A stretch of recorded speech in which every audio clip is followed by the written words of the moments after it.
happens to them when they die? When an undead dies? I was always told before the gods disappeared that if a man dies, his spirit resides on the plane of the god he followed. What happens to them? Was this ever alive? Does it go to that plane? Does it go to someplace more horrible? What happens? The goggles help. They do help. I can't see at night regardless. Just like a regular human. I heard you turn them in the cave.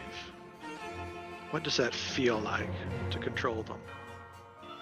Halflings are won over by good cheer. It's in their nature to be drawn to joy and happiness and frivolity.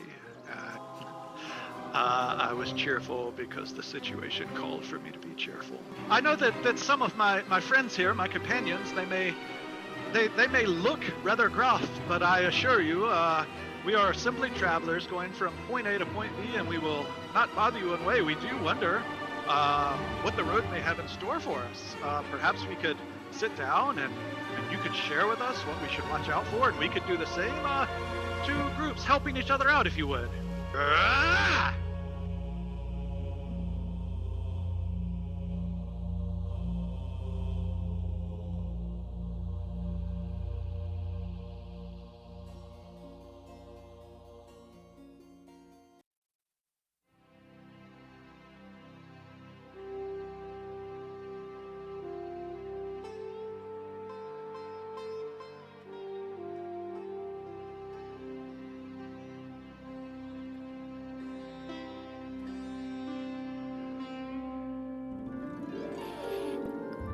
I take a deep breath, and the tremors begin to fade.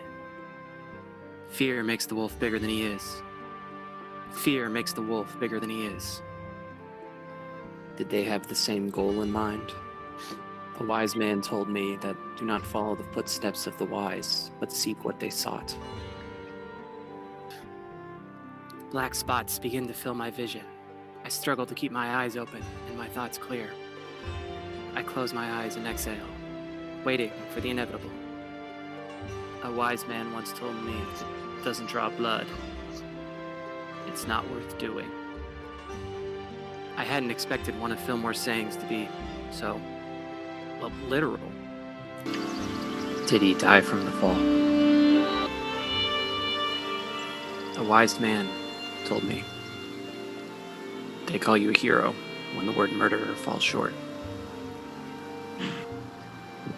A wise man told me, Sir Garen, that a full leaf falls from the tree with dignity, not anger. Does anybody have any ideas about why we met people from 40 years ago on the road? Has anyone seen anything like this? Anybody care for a drink?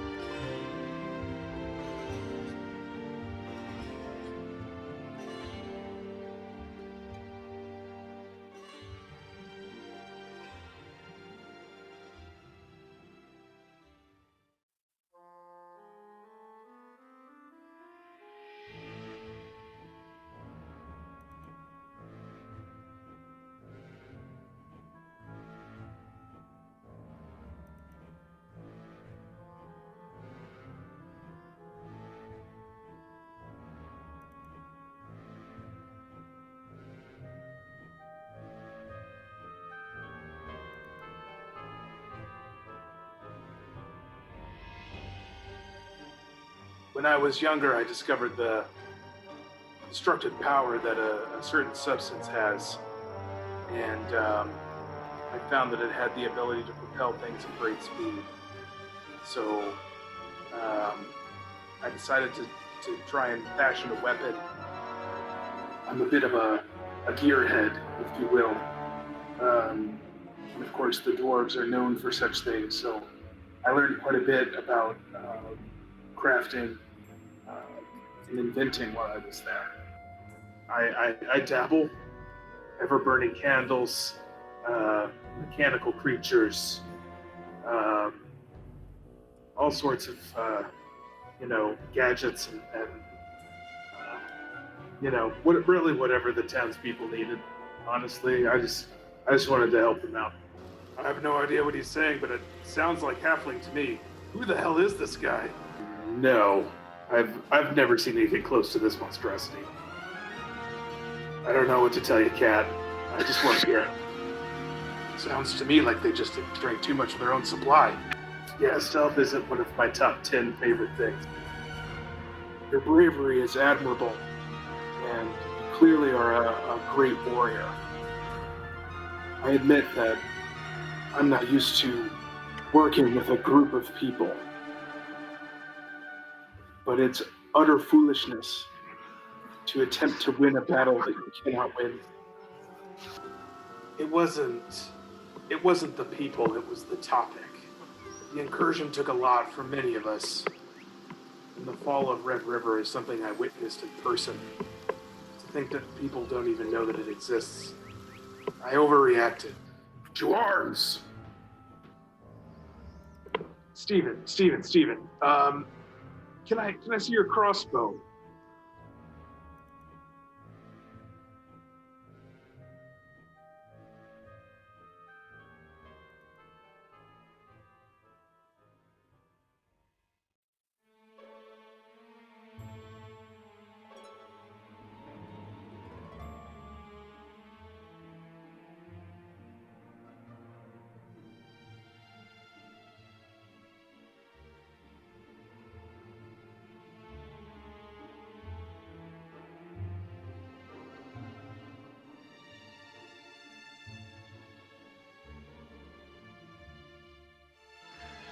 I found this crossbow the other day. Was that the crossbow thing that you were talking about earlier? Yours is really loud. Thank you for getting me. I don't know, exactly what your reasons were, but you saw what was happening, and I just wanted to say thank you. Oh, the things just shot lightning at me and dropped my crossbow. Wow, you're a great shot. Yeah. I hit it twice. That thing was huge. What was that? Wait, sorry. Before what? What's Breckers? Oh, breakfast. Oh, okay. Yeah, sure. That'd be great. Hey, while everyone's still asleep, I just wanted to, I realized, I realized, I never really said thank you, for what you did for me, getting me out, and so I wanted you to have this, and this was just something I thought of that I didn't know if you'd like it or anything, and just wanted to say thank you. So all of this was just so you could get a buzz going?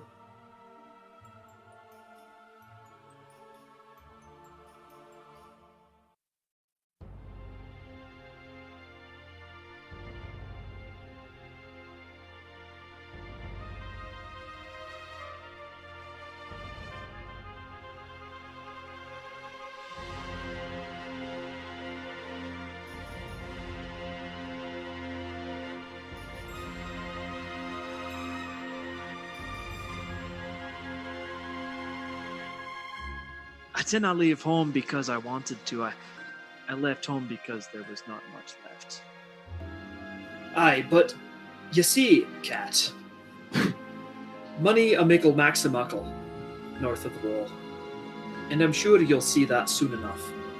Yeah, appreciate it. I'll be sure to get on not dying soon for you. Perfect. Right. So, Cat, what is it that you do? How many times have you almost died?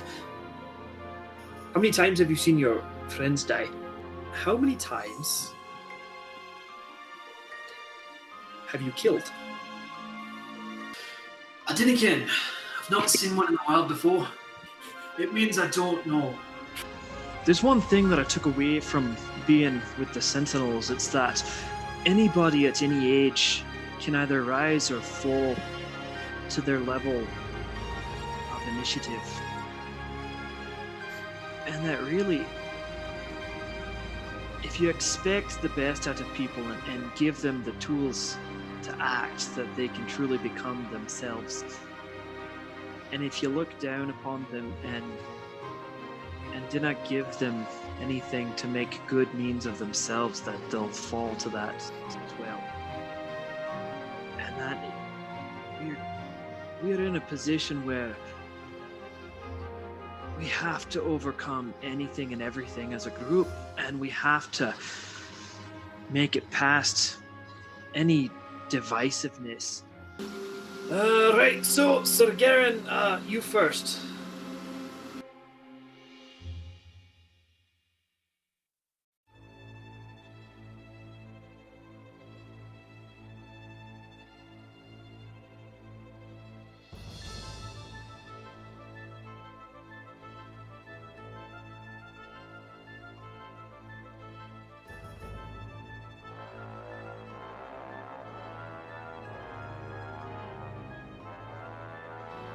I appreciate the thought, but it's entirely unnecessary. It's more for... serves a purpose. Are you familiar with Kestrel Academy? To most, they just think of it as a place to learn the arcane and other like things, but it has a small section dedicated to sciences. I learned there. Aren't you the perceptive one? All I can say is, hopefully it passed from the Screecher before whatever happened to it happened. I want to describe it as control, more an act of desperation. It's unnerving. I try not to think about it. Well, this definitely has all the hallmarks of undead, I believe. But I don't know why it was doing whatever you're doing. I need to study it longer, probably. Or maybe see a live one again. Just trying to figure out what caused this. The way you described it seems like it's more than just death. Thank you. I'm not as big a fan of spirits.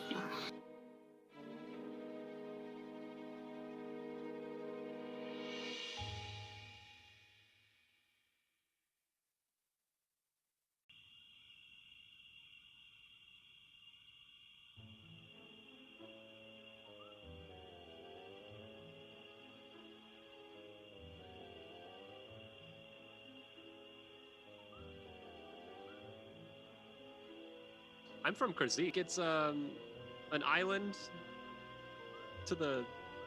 It's across the sea somewhere. Gotta take a boat.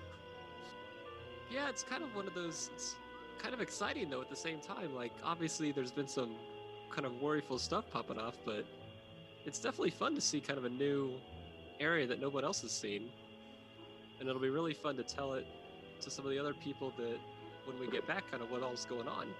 Okay, good. Just checking. You're not in this alone. Hey, I remember you. We did the whole thing with, the zombies and the cave and all that. Clavius, I even wrote you a theme song. Do you want to hear it? 2 things. 1, when did you get so happy? 2, why do we need so much whiskey? I mean, money does eventually make a belt buckle, but to buy that with the money that I'm giving you. Milk's just a stereotype. It upsets my stomach. Onward!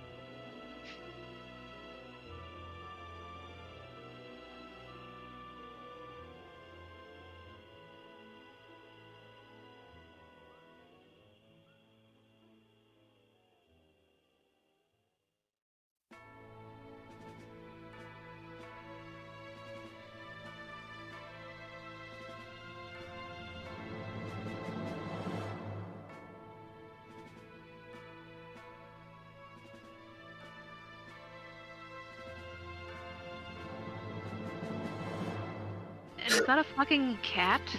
Is that a cat? Is that a talking cat? Why are you here? You're like a giant cat. Have you killed things before? Are you like a good hunter? Are there like giant mice? That girl looks really cool. She seems pretty cool.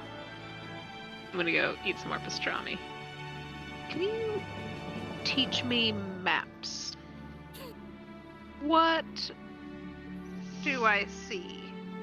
What is this arc here? Yes, but when you look at it, what does it mean? Like, what is this blob here? I never took you for a teetotaler. There was a sound. I don't know why a collapsed wagon was making a sound, but I'm pretty sure I heard a sound. I'll have to drink on it. Oh, I do have a serious question, though. Any bites on the line?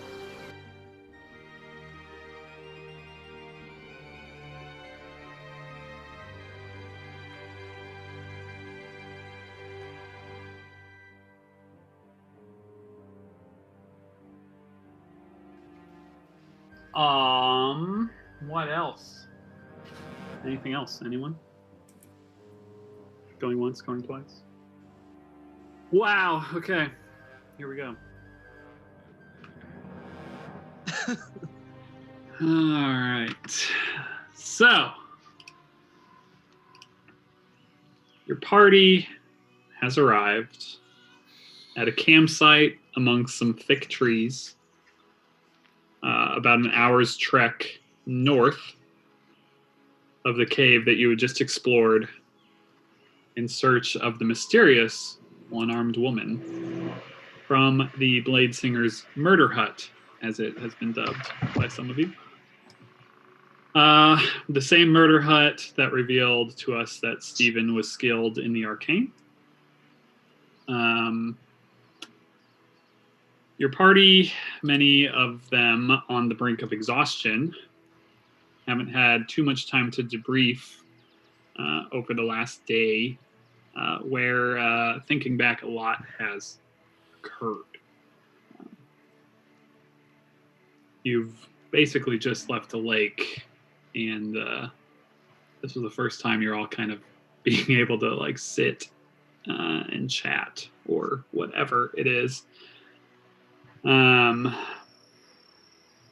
You had a battle with a Blade Singer, touched with abyssal powers, and transformed into some kind of corruption of black ooze. You had a young elven magic user kind of hiding in plain sight within your party. And now you have found this one-armed elven woman who it appears Anna is familiar with.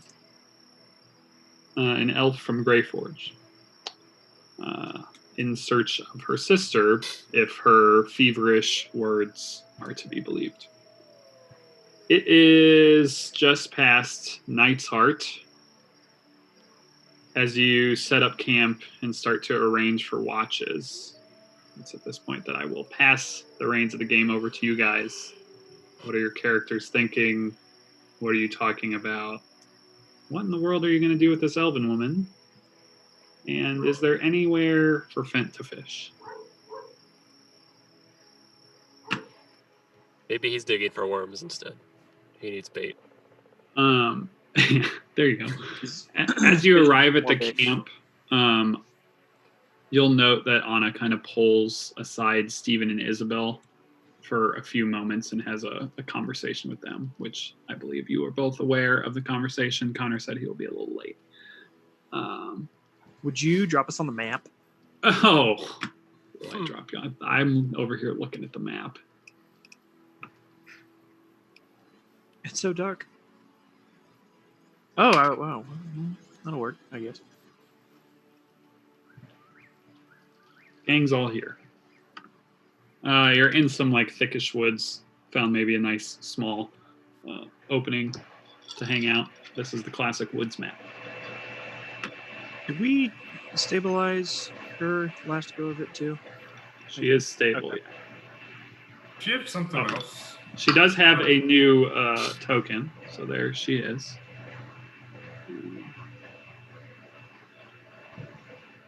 And yeah, she was a bit feverish and still kind of in and out of consciousness as you got her here. And yeah, she has not been really at all in like full consciousness. There's something plaguing her still, but you feel as though she is stable in a matter of health terms, that she is good health that way. But there may be something else going on.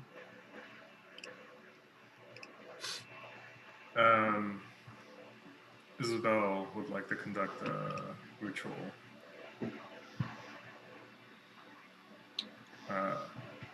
Near the one-armed noblewoman. Lovely. So you start a ritual. So that's going to take, what, 10 minutes or so? Minutes. Hold on. So what's everybody else doing? Can I roll to see if I recognize her? Absolutely. Do you want a history? History would be great. Oh my. She was in your 3rd grade class. 2 behind you. She was. She liked the blue crayons. Looking at the woman before you, you do not recognize her at all. You don't think you've ever necessarily seen specifically her. What you do recognize about her, however, is like the garb that she's wearing. She has leather armors on, but some of the finery beneath is that of basically what you would consider royalty of Greyforge.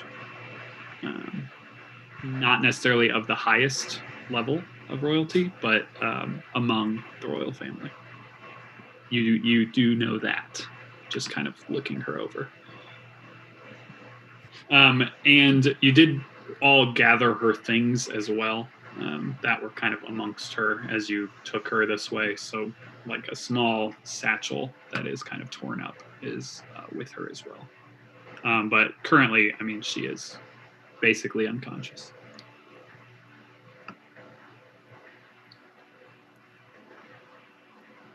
Then Xerxes is going to just sort of get ready for bed. He's going to try and quiet his mind by tinkering with his project. So if you need him, he's just going to be working on some stuff around the fire.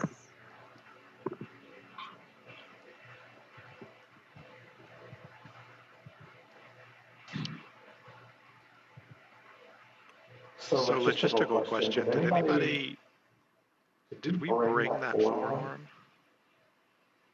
Did anybody pick that up?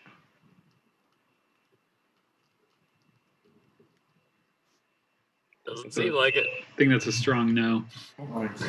I don't recall anyone picking up the forearm. For that is something that I would have actually noted. I have to look at my inventory. I'm in the habit of just picking up random dismembered limbs.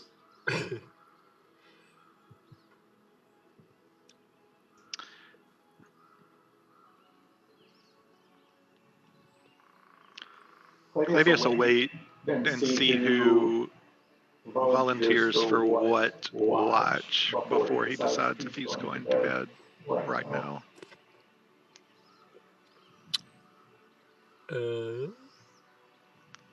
Sarah's gonna go up to Steven and ask if he can have his turtle ocarina back.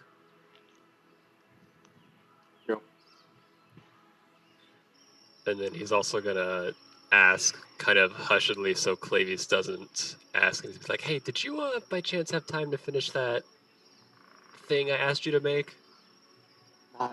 Not yet. Since we've been walking, I haven't had time to carve as much, but I'll try and do some again tonight. Oh no, no rush. I was just curious.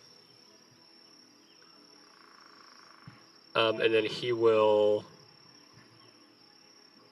go to wherever Xerxes is, assuming that Xerxes kind of wandered away from the group.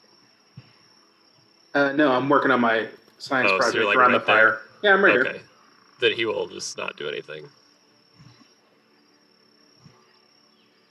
else.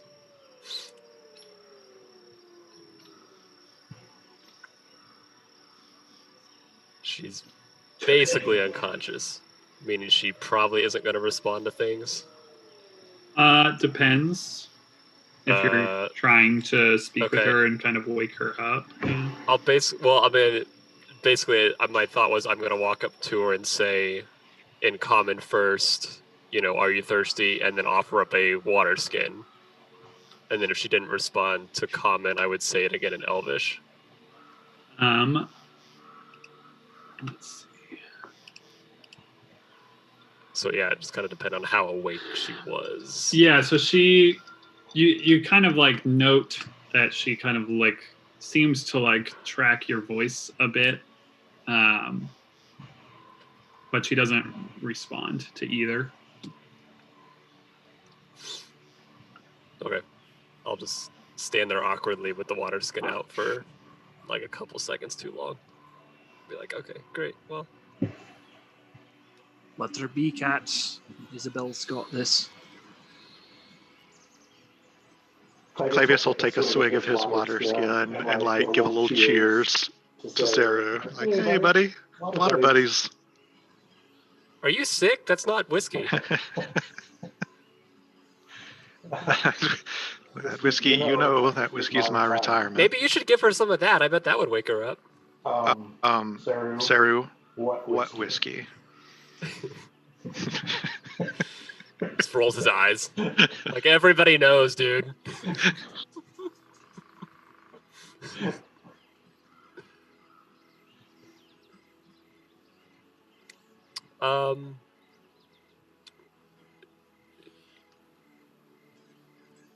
So yeah, I guess watch-wise, unless someone else is doing stuff, it's just a matter of, like, Sarah would I'll volunteer to do a watch, but preferably I would do a watch with either Xerxes or Isabel.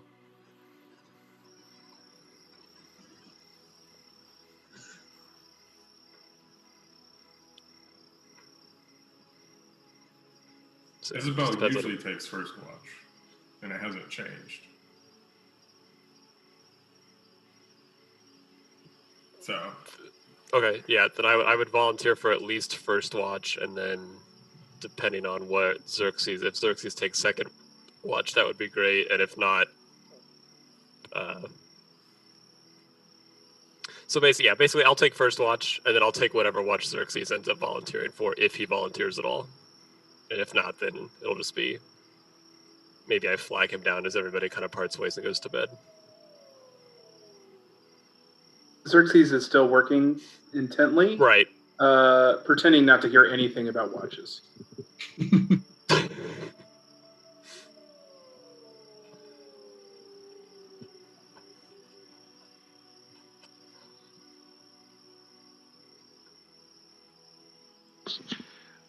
Clavius will angle to try to get on Arthur's watch if he takes one, but won't make it conspicuous.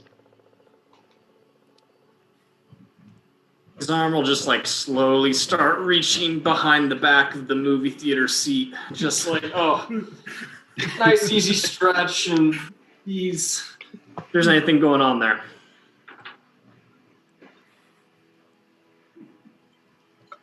Are we calling out our watches now? First.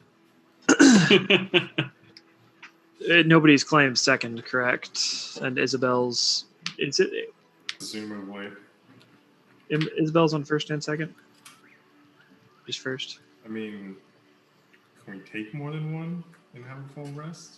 I thought that was just elves. Yeah, elves get two. Couldn't remember what Isabel is. Anna always takes third and fourth. Yeah, Anna always takes third and fourth. Steven can take third and fourth as well if we were wanting to double up. And yeah, Anna's betting down right now too. So Thur will claim second. Second. But smoothly. Second. Oh, I can do second. Did Double someone up. say second? Yeah. I was just thinking that. Good shot, Arthur. Did we say that at the same time? Weird. Xerxes just grins at his tools.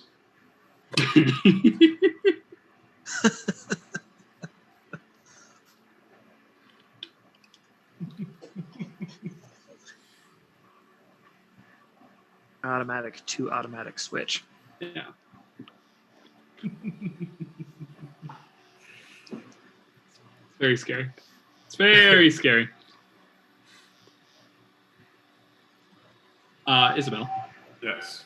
10 minutes pass as people are trying to figure out watches and getting ready for bed. You sense the presence of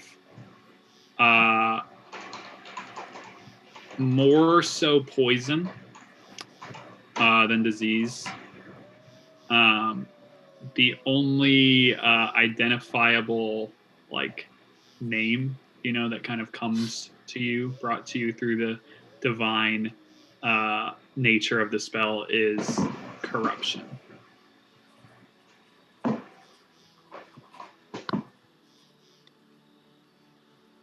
Okay. Does Isabel know anything about that kind of thing? Roll a nature or medical check. You could do medicine. That'd be fine for Isabel. It makes sense. I didn't actually guidance. Either way. So what comes to you is you don't necessarily know anything about this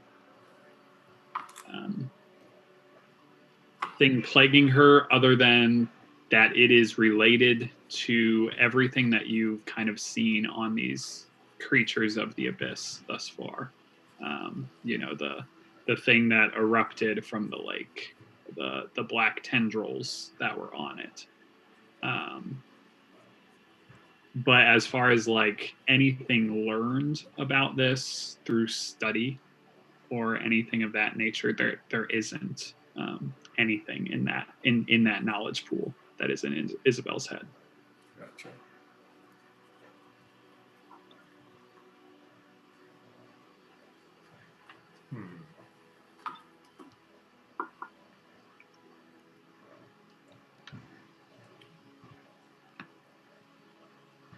So is there other physical signs of the corruption? Yeah, I mean, as you look at her, she has this fever.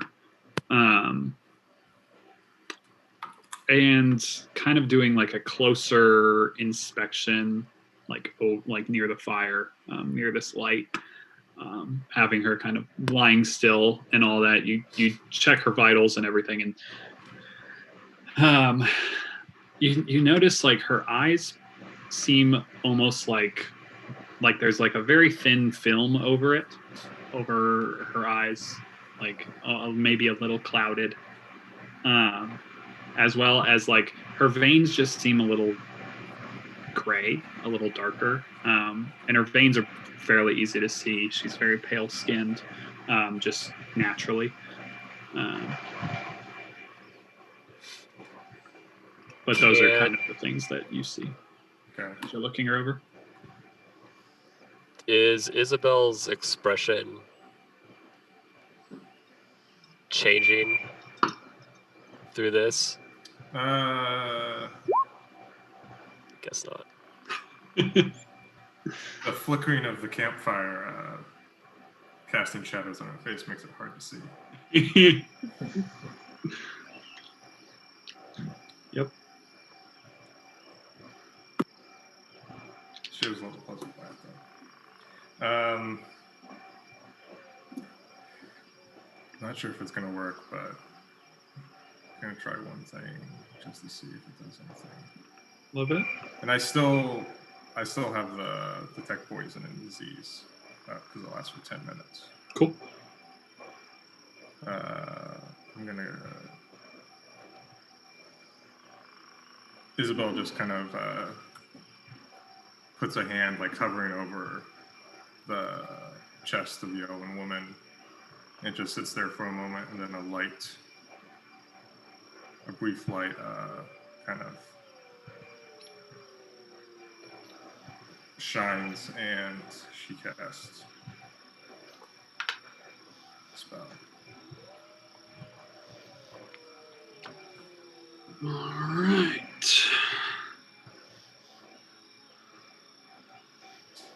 A poison effect. Cool. So, yeah, Isabel, you kind of kneel down beside her as you're kind of looking her over, and recite the verbal, maybe like a quick prayer, and the subtle somatic components, the movements required for you to cast this spell. And as your hand reaches out to touch her,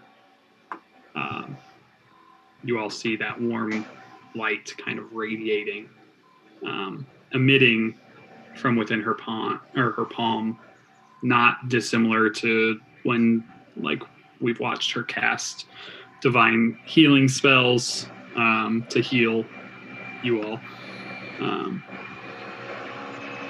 But this time, the moment that your hand reaches her chest, those of you, directly around her, all watch as Isabel's head kind of lurches backwards. We hear a gasp as she inhales deeply, a breath.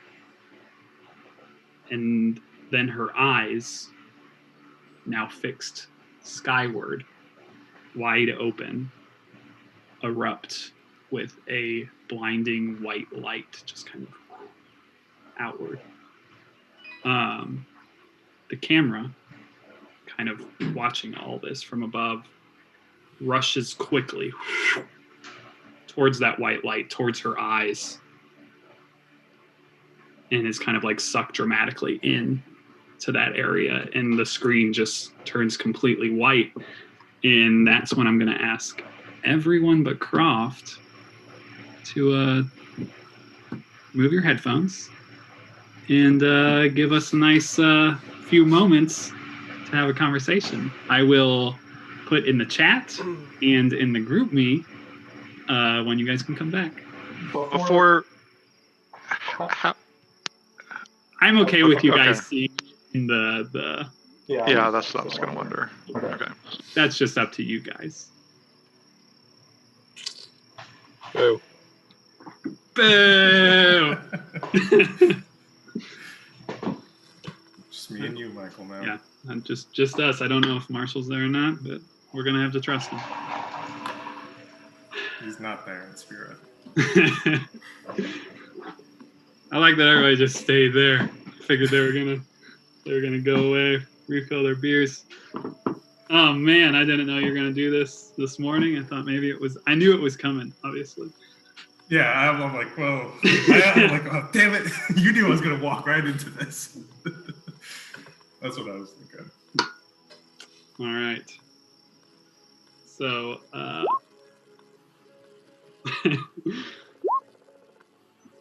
get out of here. All right. So, Isabel, your vision goes completely white. Right. Bartlett is playing music. LOL. All right. Your vision goes completely white, and you see flashes of movement. I'm gonna murder all of them. Take it to the group me. Your chat bleeps are annoying. LOL.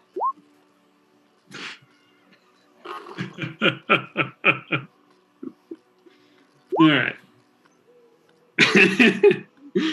All right, so Isabel, your vision goes completely white, and you see flashes of movement. It's impossible to understand what exactly you're looking at or how to focus your attention to just isolate one thing. It's as if your vision has become the outcome of someone kind of thumbing through the pages of a book quickly, and you're trying to focus on the words on the pages. There's information there, but that cascade is just moving too quickly to read.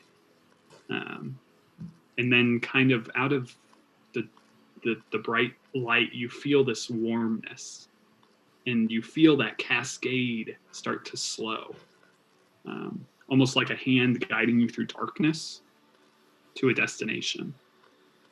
And that white vision slowly fades to something tangible and something clear. And suddenly you kind of are in this place, and you see this young elven woman, the same who you've just cast your spell upon.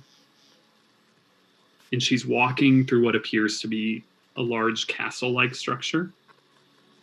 The walls are white and formed of these massive carved stones. The ceilings are high, and the pillars are smooth. There's elegant golden sconces kind of illuminating the hall as this elven woman in fine noble clothes kind of walks towards you.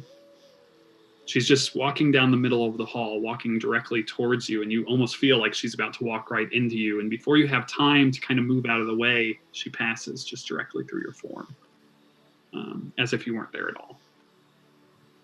You kind of turn quizzically to follow her, but then that scene melts away in that white light again. A few moments pass before that cascading rushing of air forms into another scene.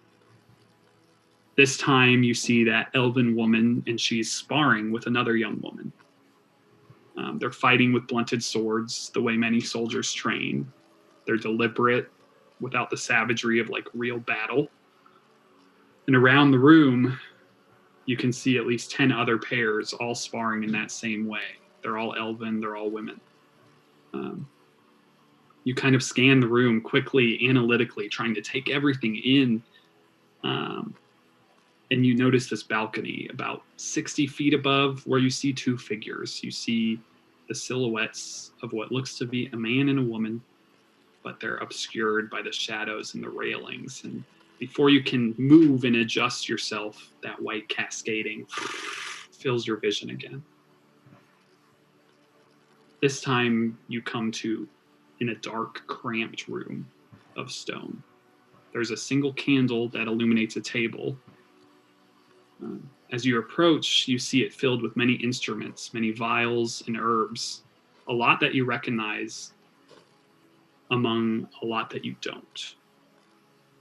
You turn around to see the room has an open doorway to a hall, and then another closed doorway. This doorway is shut with heavy locks.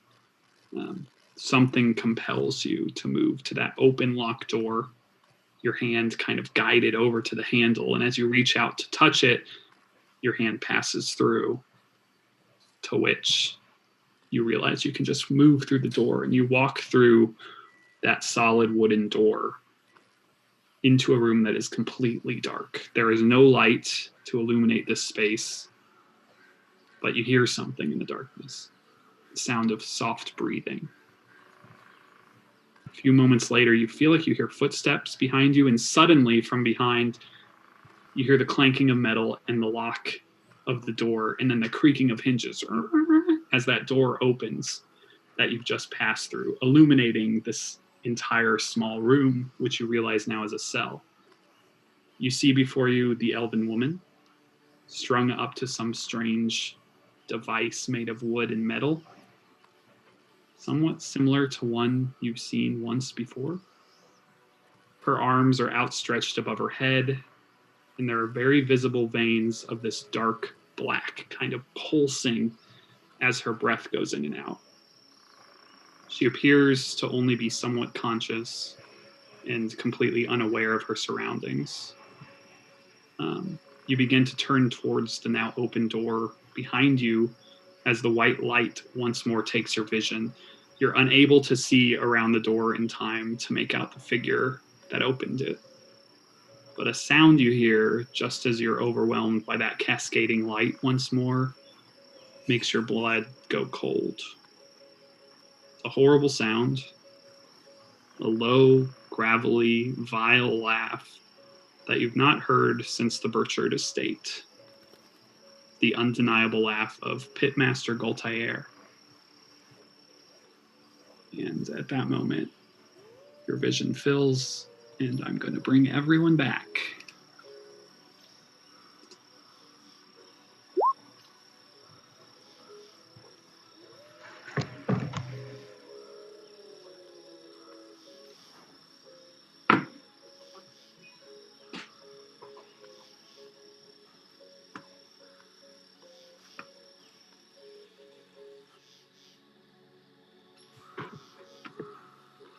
Welcome back, welcome back, welcome back. We need to still get Preston. He is playing piano right now.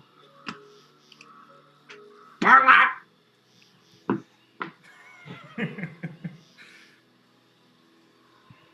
I do this long enough, do you think he'll see it? Hopefully.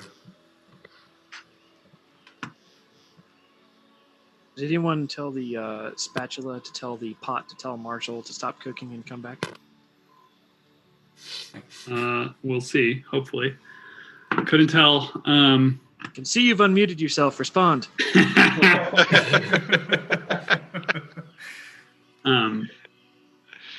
Just, yeah. In the future, just mute your mics and don't hit the chat, apparently. I didn't think about that. It was just like... and then about halfway through, I hear Bartlett practicing the piano. It was all pretty fun. Oh. It was very quiet. What I was going to tell you, Bartlett, is make sure to turn it up if you... no, we can't hear you, Marshall. Yep.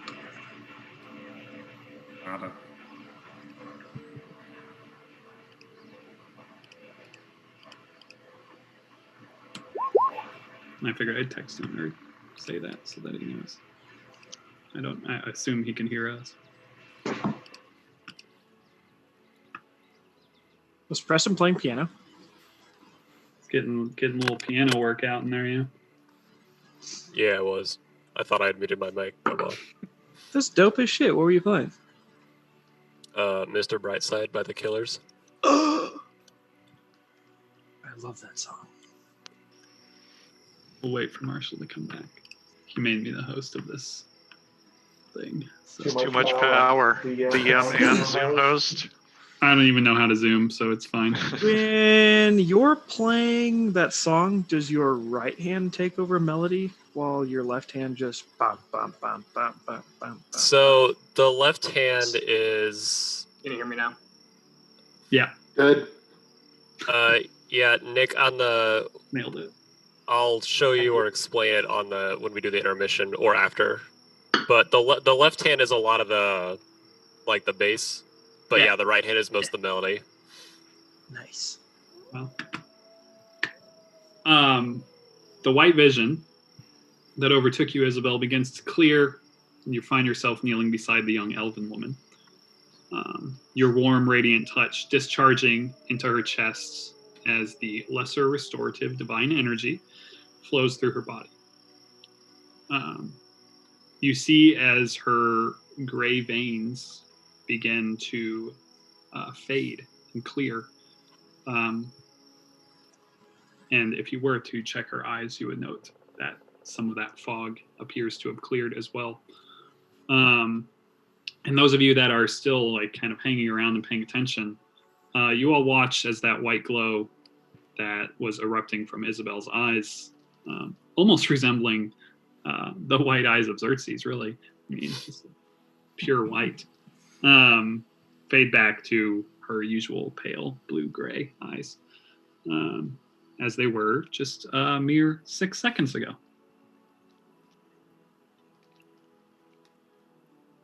When you say white light emanating, is that like they turn white, or is it like a bat signal going out of them. Like the fifth element, right?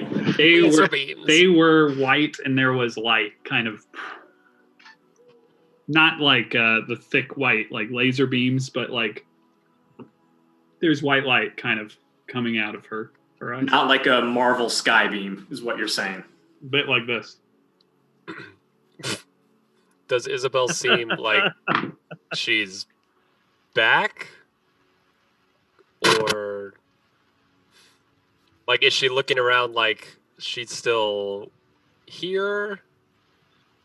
Does she seem dazed and confused? That's up to Isabel. Are you kidding me? This all seems fine. This is normal. Go for that Nick Turkey. Wow. Unbelievable. I think Isabel, after that experience and coming back to, would kind of, because she's like crouched over, leaning over the elf, and she stumbles back a little bit, kind of with an audible, bewildering gasp, and then she just kind of sits there. Isabel! Looking at the elf and just kind of stunned. Arthur, who was standing not so far away, will rush to her side and crouching, kneeling down, kind of put his arm around her back to help support her. What Very happened? smooth. That's smooth. Guess him on first watch. First! I mean, no. It's almost a spit take. It was very close. Isabel, what happened? I don't know. I saw some things. I think it's related to all these. What's been happening with the elves that we've been meeting, possibly.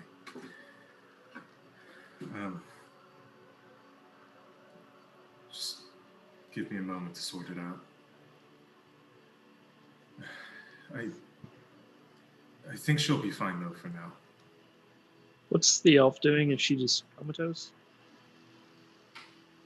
Yeah, she is still lying there unconscious. Breathing? Breathing. Okay. Xerxes is kind of looking up over his project, kind of a little stunned, and he'll call out over the fire.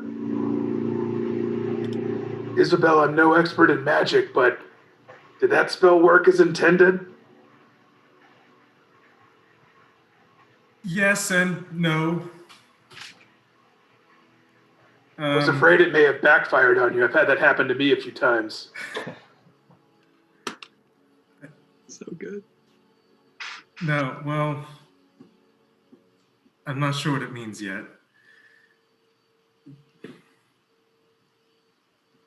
What did you see? I saw parts of her past, I think. Some of the things she just glimpses though. Like as if I was just, flipping the pages through a book very quickly. I think she might have been royalty, possibly, or at least very high up, very noble. And she was captured at some point. And she had horrible things done to her. Are her captors coming to look for her? This thing is, Is that why the Blade Singer was there?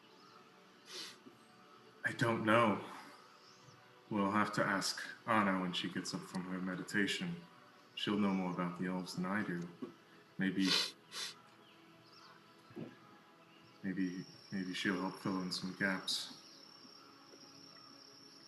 Well, I can definitely tell you that her clothes are consistent with the royalty of Greyforge.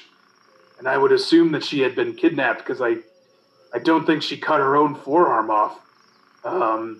Although I say that out loud and Anna cuts herself all the time, so who knows? Yeah, we'll have to ask when she awakes.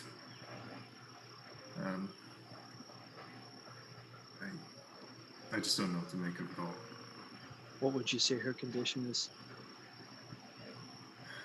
Well, several of the symptoms she was just showing receded. So she should be on the mend better. But I don't know if whatever's... Do I still have my detect poison and disease up? You muted. Yeah. Globus Yeah, you chat. do. Do I detect any sort of disease or poison?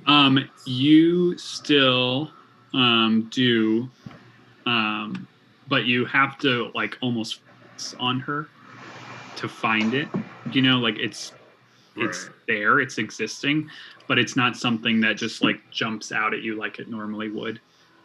It's almost like it's hiding, or like gone into like this kind of like stasis. So it's still there, but you've subdued it. It seems. She should be fine for now, but we'll want to keep an eye on her, watch her. I think there's still maybe something else going on here than I am able to immediately remedy.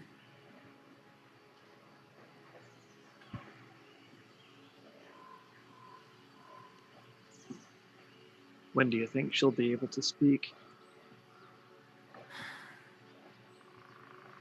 She's probably had, well, I can only assume that she's had a very traumatic day.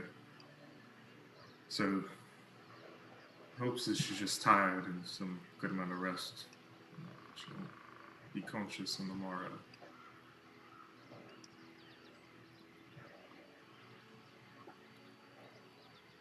Best guess.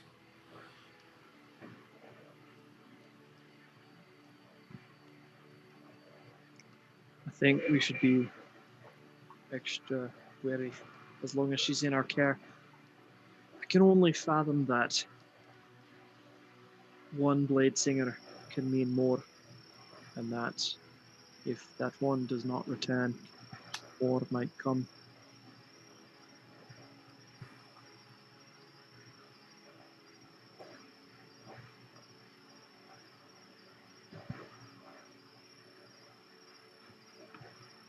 Xerxes is kind of cleaning up his area, packing up his tools.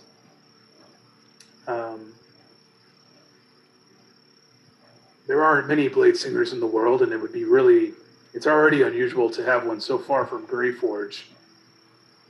I don't really know why he was all the way over here, but you may not be wrong that something may have happened to them. They're not evil. Pompous asses, maybe, but not evil. I don't know that what I saw in that cabin would classify as not evil. I can't reconcile what I saw in there either. It was absolutely pure evil. But, one bad apple, something. Anna does the sayings, I don't know. We also saw a smoke monster come out of his body, so seems pretty reasonable to reckon that, wasn't the normal guy that we encountered.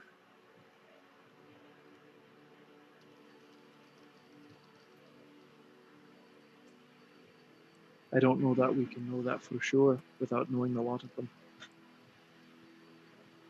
I've seen that corruption before.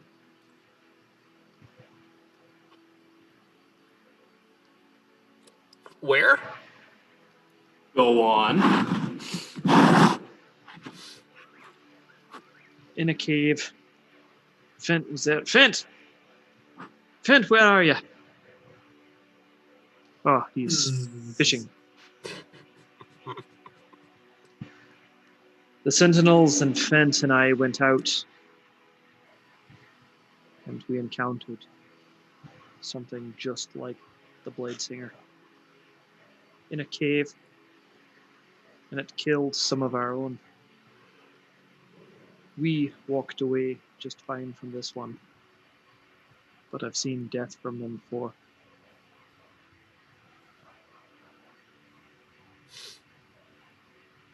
Hey.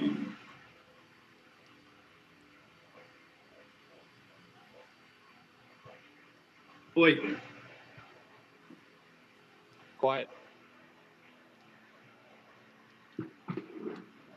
Yeah. It's not a good thing in a game of D&D that you're 30 minutes late to, because we have to have a 30-minute discussion over nothing. Well, Anna is still asleep. She's basically missed nothing. That's what I would say. Nothing. Right. Absolutely nothing. I'm sure.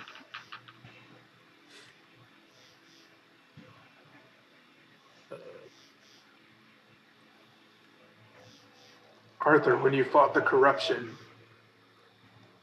in Habit, Michael, help. It erupted from a human. I don't. It erupted from a Lami. Special. Yeah. Lami! Lami! Oh, yeah. Came out of Lami. Alas, poor Lami, I hardly knew him. Yeah. So yeah, just a human, as far as you know. Do you know where it comes from? Or what causes it? I did not know that. Some dark magic. Something classifiably evil.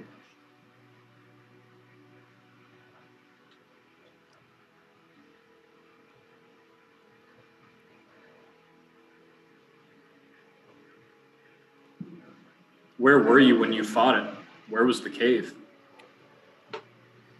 South of the wall. Where? Inside the wall. Not far from Port Phoenix.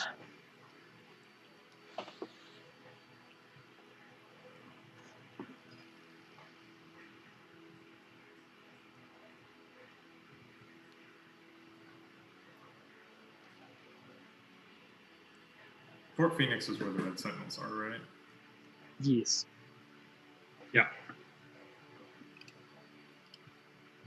So was this person normal? Lomi was one of our own who went missing. We went after him.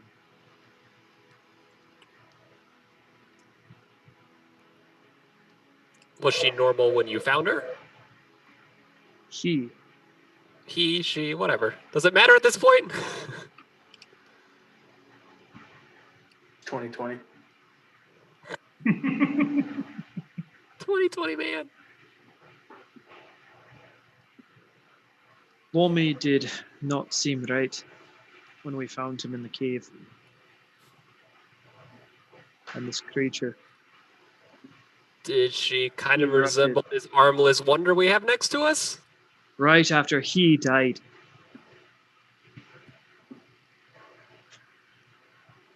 No, Lomi was no shield.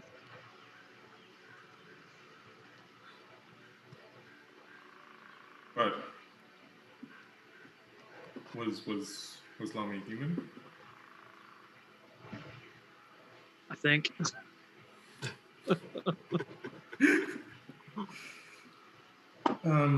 Sorry, I didn't keep much on the politics, Briarwood. You say this happened near Fort Phoenix of when the Red Sentinels take hold. How is their standing with Briarwood and the other factions? Well, if you asked me that in front of a son of Briarwood, I might say that perhaps we were better off on our side of the wall while they stayed on theirs. But if you asked me not in the company of the son of Briarwood, I might tell you that they could be on the north side of the wall, or we could be on the north side of the wall. But any great amount of distance might be better for the two of us. There is no love. There is no camaraderie. There's no reason for us to associate with them other than a mutual will to live.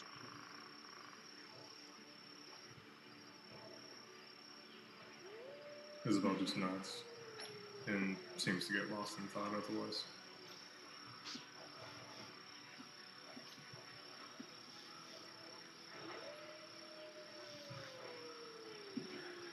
Xerxes has got everything cleaned up now, and he goes to stand up, and he kind of stumbles slightly. He catches himself, stands back up. Well, I'm off to bed. You don't get these shiny horns like this on a no sleep. I would recommend when you're on watch to look after the elf.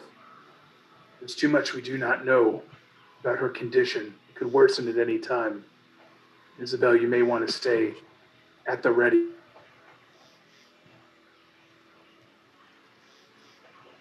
Right. Anybody else who's on watch throughout the night, wake me up at the first sign of anything odd happening with her.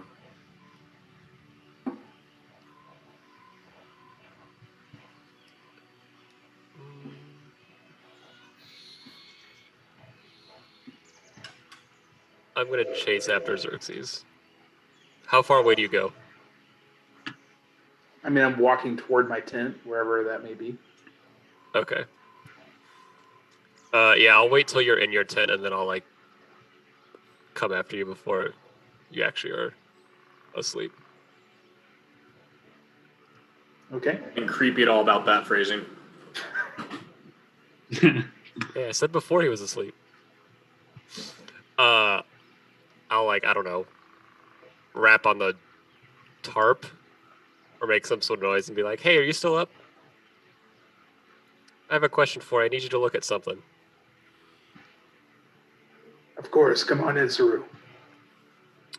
So he'll walk in and he'll go, remember when you asked me if I was okay when we were looking at that dragon and my shoulder hurt?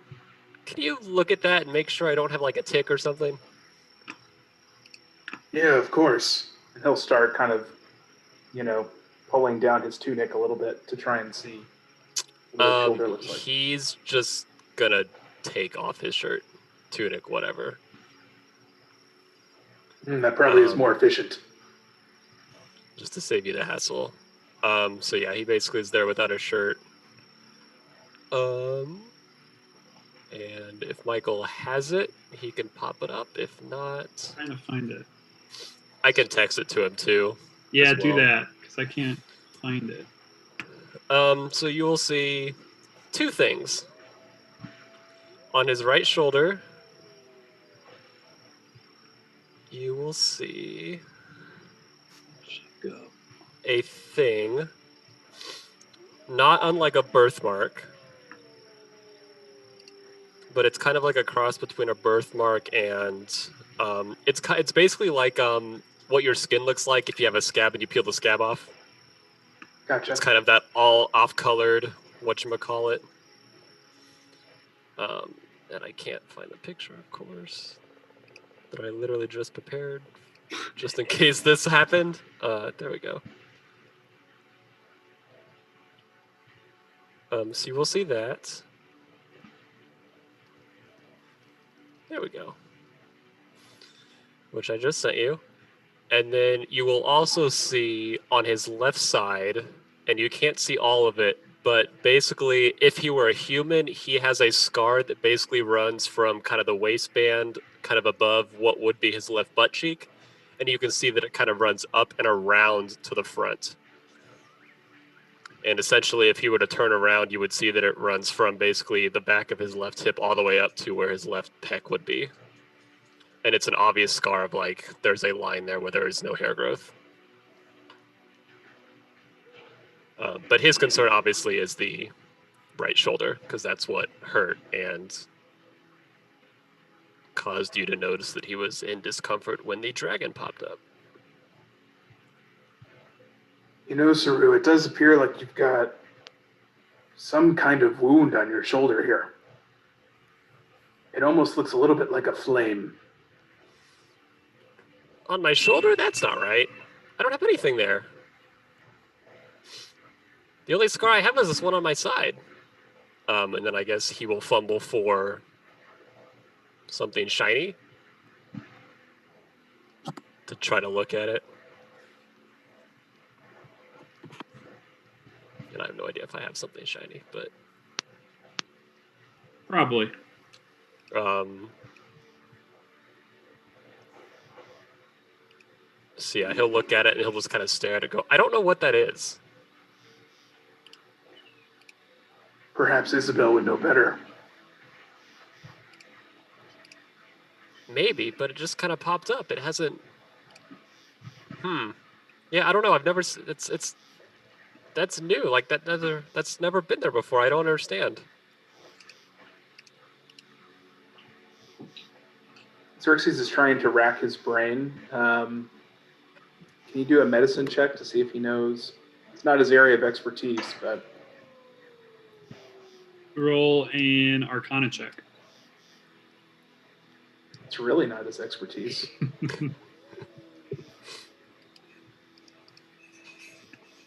Nothing comes to mind.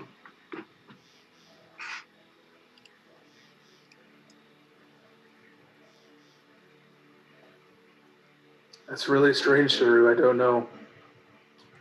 I can tell you it doesn't look like your other scar.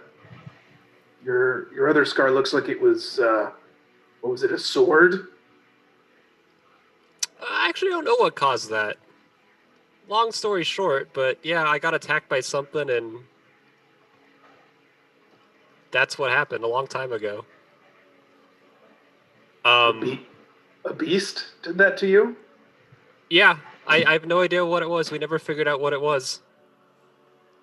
It was just me and a couple friends were out camping and we got attacked by something, and it was so dark out that we couldn't really tell what it was, but it got me pretty good. It got my other friend not as bad, and well, there were 3 of us and only 2 of us made it back.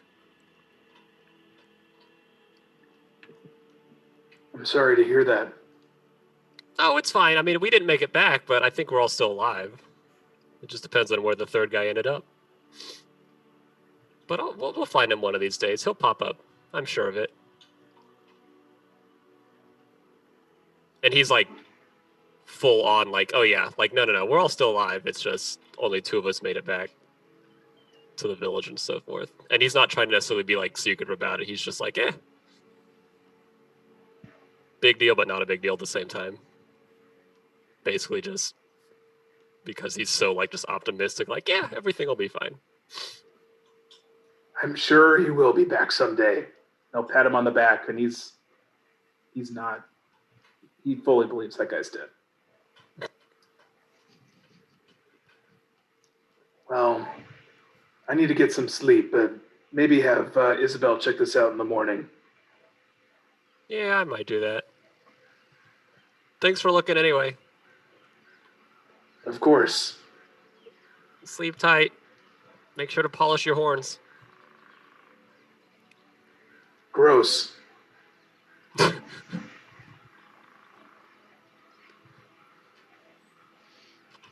Xerxes will go to bed and will not polish his horns. Get your mind out of the gutter. Hey, you're the one that brought up shiny horns. You're the one who walked into his room and just immediately took your shirt off. In fairness, I asked first. Just a couple of bros.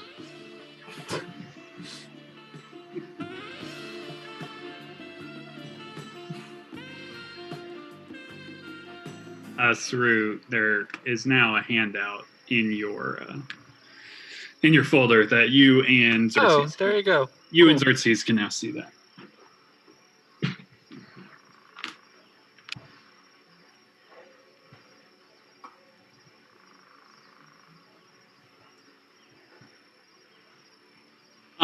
Who's on first? Isabel? What's Steven doing before people are kind of hunkering down for the last? He was carving for a minute, and he's getting ready for bed as well. Is he pretty close to other people? He's just, doing normal things. Yeah. Isabel will come over to you. Stephen, do you mind if we step to the side for a moment? I have something I want to tell you. Yeah, sure.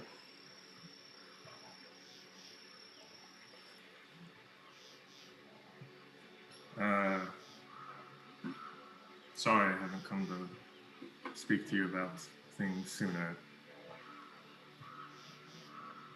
No, it's all right. I mean, a lot's happened, and I was just trapped in a room with a psychopath for a couple years, and finding out you worked for them was kind of startling a little bit. I guess I can imagine it would be. Sorry it was so abrupt. Before I continue, Michael, did the vein thing look familiar to Isabel? Like, had she seen it before? Yes. Once. Once. Mm-hmm. Before we left the wall, right? Yep. Okay.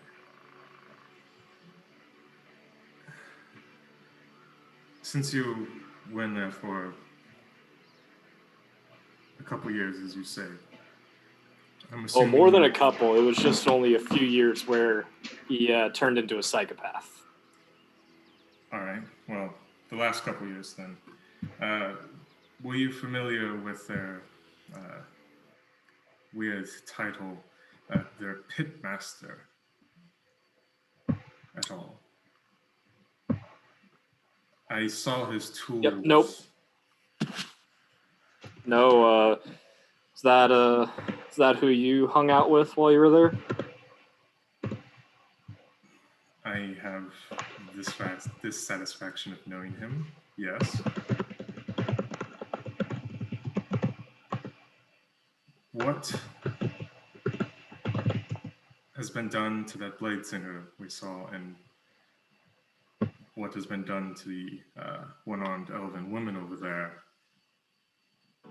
I think they were trying to do to you.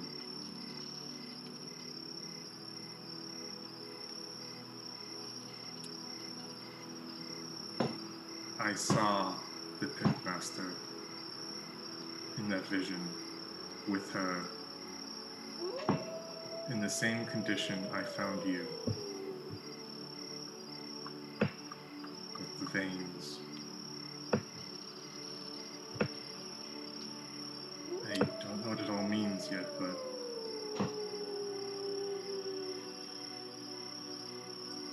it's nothing good.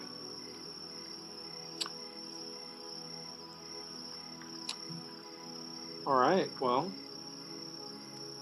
that's a lot. Isabel will take out a bottle of wine,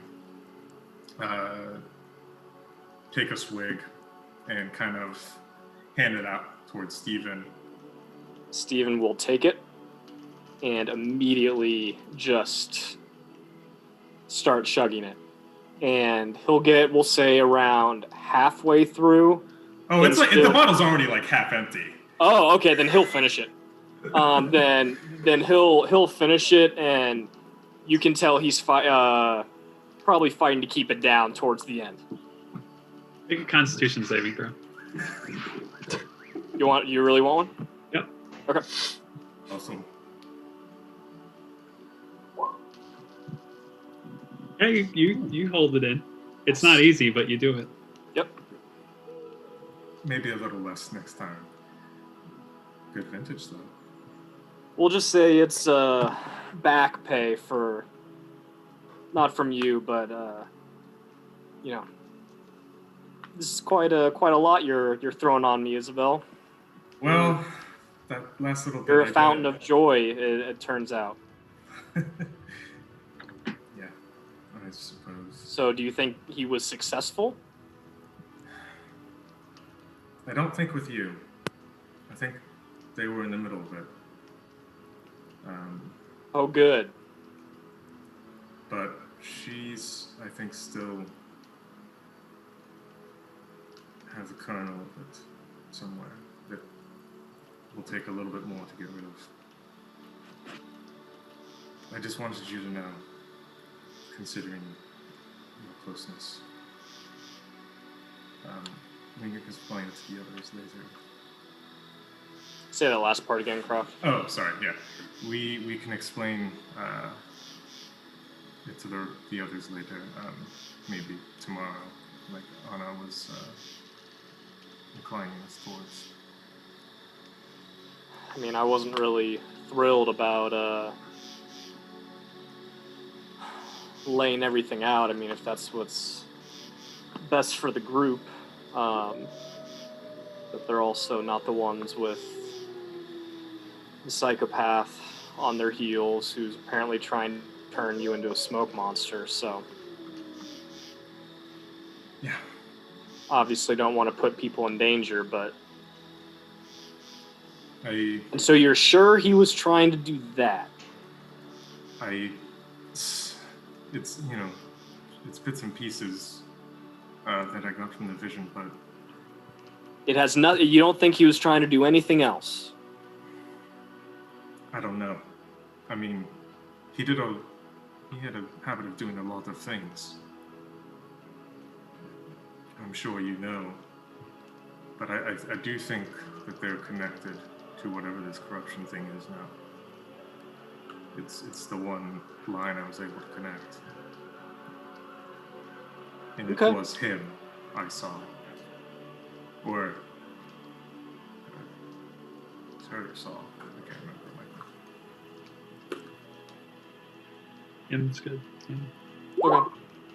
Steven will actually appear a little more relieved when you say that.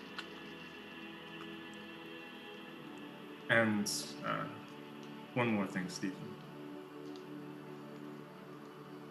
You did well today. Thanks. Why? People might have died had you not done what you did. Well, I mean, you did lay it out pretty clearly in your note.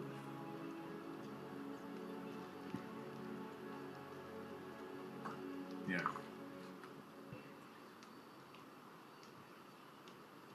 But I don't think you're entirely wrong in trying to, you know, keep our powers quiet.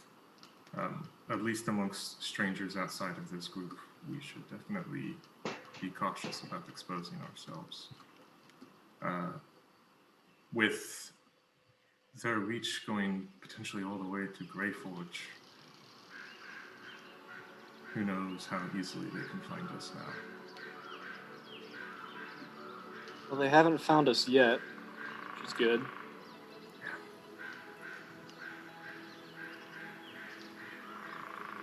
Oh man. Michael, I wish you hadn't opened the door to kicking people off audio, because I'm tempted to ask for that again, but I think I'll hold off for now. Players can't ask for it, that's the thing. Yeah, I know. That's why I'm holding off. Well, they can ask. They can ask. Yeah.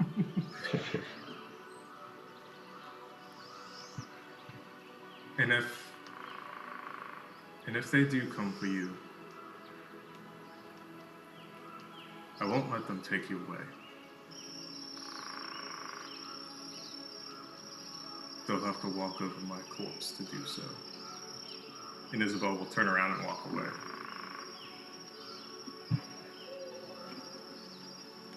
Alright.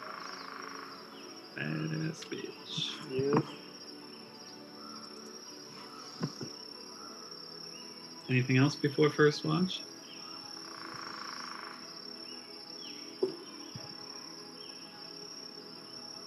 Who's on first? Isabel.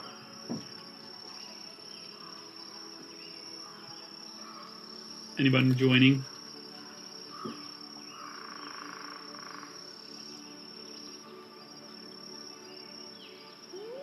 Just Isabel.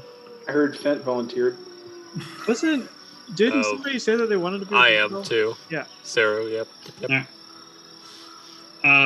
Any conversations happening on first watch? Yup. Okay. We're gonna do break, or at least I am. If you guys are cool to keep going, that's fine too. I'm not gonna make you stop. But It doesn't matter. Official break, and then you can break after your watch, or you can break now and come back and then do your watch. Beer's empty. Yeah. So That's fine. Yeah. official break. It's not a very important conversation. Don't worry. It's just Official first break. Welcome, Connor. I'm really glad you got to participate. It sounds like if I get to make it to third watch tonight, I should just be grateful. That's true. Yeah. All right. Does somebody want to give me a? Is there something I need to know? What happened? No, you did. You truly didn't see any. Anna didn't see anything, so it'll be more fun this way. Cool. Michael assigned you that you were meditating. Basically, as soon as we got to camp. Well, I knew I was going to be late. I shot an Yeah. email. Like I said what I wanted to say, and I went and meditated because I'm exhausted. He was like fence fishing or digging for worms. Borseal's there, Anna's meditating, and All right, that's good. It will Let's be go. a very fun experience. Where I'm now nervous, but also like, all right, well, I guess we'll see how derailed my conversations get. I don't think you missed too much, honestly. Cool. It's just one major event that we all had to take our headphones off for. Yeah, basically we all had to leave too, so it really wasn't. Who got to stay? Croft. Got it. That was my assumption after listening to that conversation with Marshall.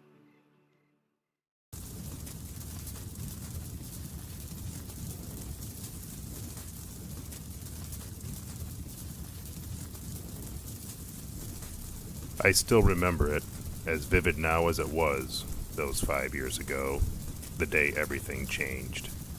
People have many names for it now.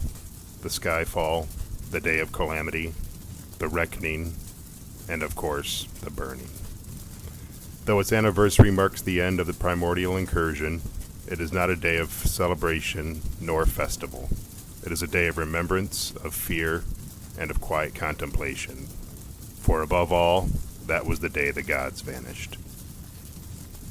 As the Vale's elite fight for control of the region, grasping and clawing for power in the vacuum created by the events surrounding the burning, the common folk are faced with the uncertainty brought on by the ever-growing list of factions vying for control of the many cities and kingdoms of the Vale. Outside the walls of these cities, where the cutthroat politics and warring factions are the main dangers, is a world of vastly untamed wilderness. Though the civilizations of the region may be dangerous and corrupt, they represent points of light in a vast darkness. Only those with true means of protecting themselves have even the smallest chance of survival when faced with the foreboding darkness of the burnt lands.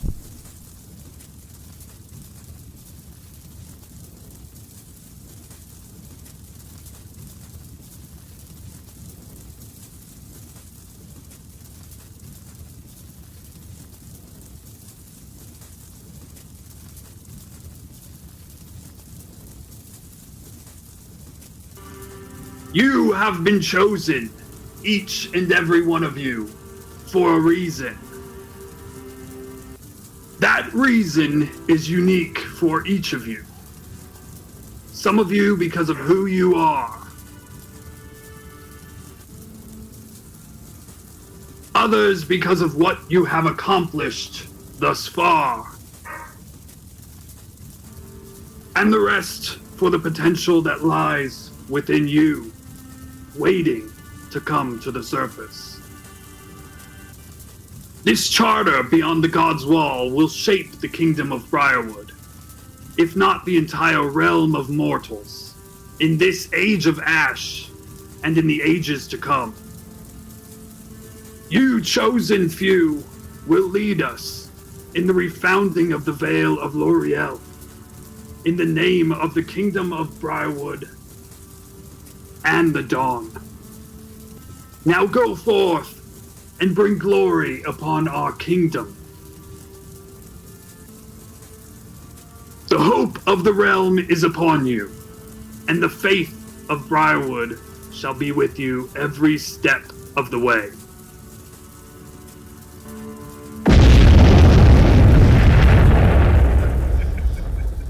He's fine. Anything happening on the watch? They hadn't started yet. Oh, cool. Is there? Oh, I didn't even see Crop was back. Sorry, I was in my own place. So is Isabel watching over Elf Woman? Is she kind of in her tent? Isabel doesn't have a tent. Okay. She is near the Elf Woman. She would probably be working on herbalism and potion making and stuff like that during her watch. Okay, so Sarah's gonna walk up and basically sit down directly across from her. And he's gonna look at her for a second.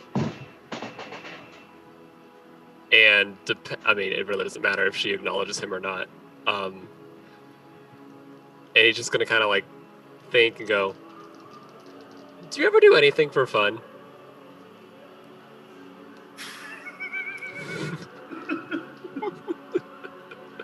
That's me laughing, not Isabel.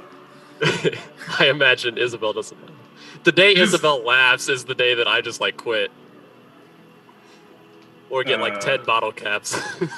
By laugh, I bet you mean not sarcastically laughs.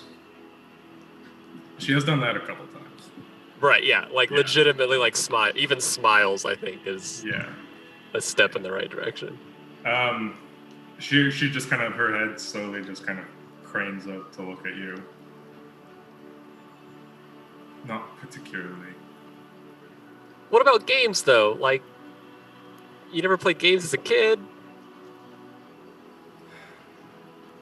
And as he's saying this, he's gonna pull out the dragon chess set and start setting it up. I never really played dragon chess much. It was always more of my one of my brother's fortes. Do you at least know how the pieces move though? I mean, it might take your mind off things just for a second. Taught me once, but I just don't really have an interest in such things. Well, that's fine. What about music though? I mean, if you want to play your music, I'm not going to stop you. Oh no! I mean, I don't have to play it. I'm just curious. Like, if you picked a music, like, what would you pick? Would it be something like bright and cheery, which would be completely ironic, or would it be something like, you know, dull and dreary? You know, there's a gothic theme, ska theme. Are you a metalhead? I don't remember the last time I really sat down and just enjoyed music. It's not something I've thought about really ever.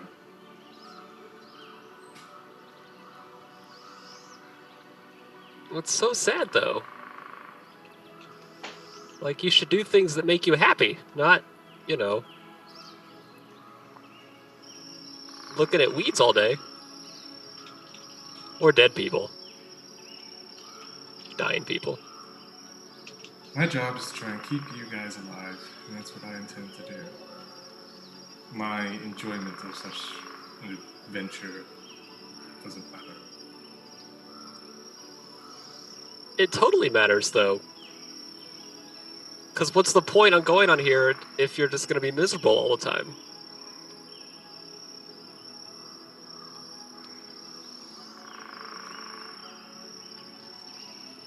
me, at least, there are more important things in this world than my own happiness.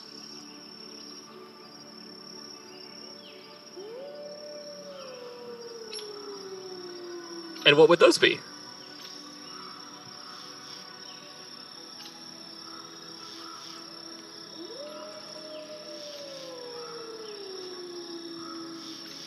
Like I said before, keeping you lot alive.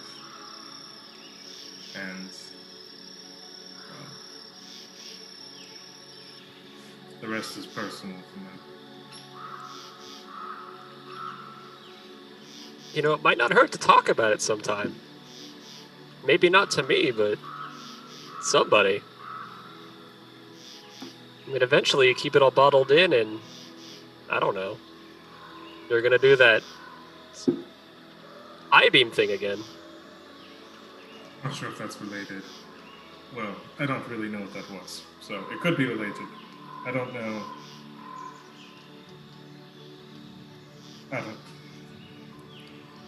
I'm just not sure if I'm capable of enjoying those kind of things anymore. You know, in my youth, when I was young, a child, sure. But I'm just different now. It's hard to explain.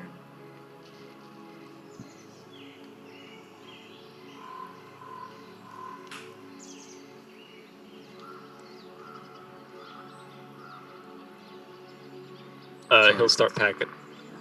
Go ahead. No, I was just gonna say, sorry to disappoint. It's not disappointing, it's just, you know, you always keep to yourself and you're always kind of on your own and it just seems lonely. He'll start packing up the chess set. Maybe try Steven. He might like it. It's not a bad idea. He's already making me an instrument for Clavius. He could probably make you one too. Maybe really delve into your Be best. lack of Better musical suited for background. Somebody else. You never know, you might enjoy it.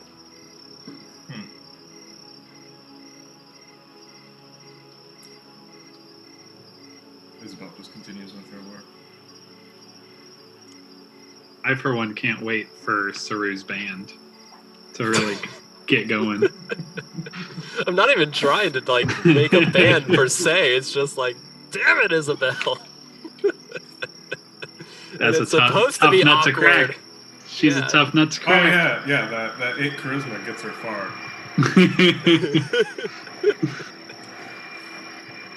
All right, first watch goes by smoothly. Who's on second?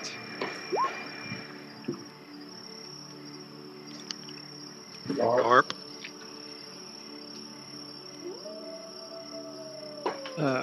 Arthur is as well. Nice. Yeah, Clavius was super smooth about it, remember?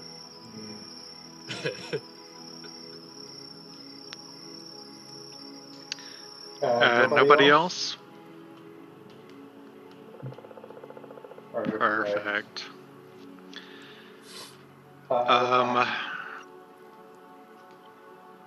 So in what is an unusual move for Clavius, he's going to absolutely initiate a conversation. Just as soon as he's sure the first watchers are snuggled in and dreaming of sugar plums dancing in their heads. Well, Arthur, we've made it a long way. And we're getting closer to home. Yours and mine. Everybody has their reasons for being up here. Some crave adventure, others crave knowledge, others want to make the world a better place, I suppose. I didn't expect my reasons to change.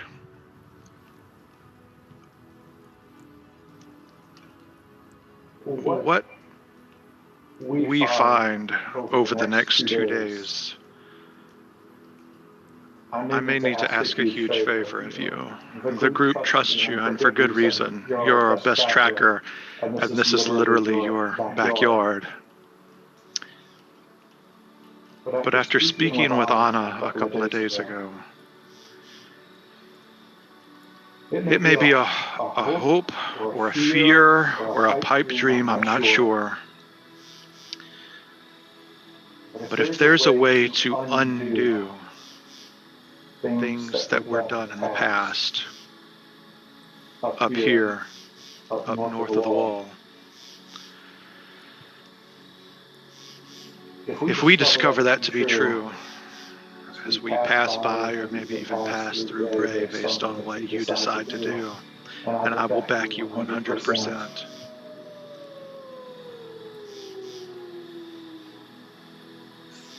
I may need to ask that you take an indirect route to Mountain Heart.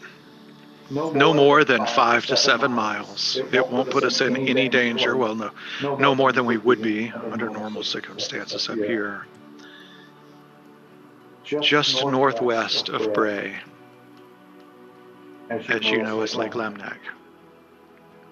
And at the very northeast point of that lake, if you continue northwest, you continue to Mountain Heart. But if you follow that lake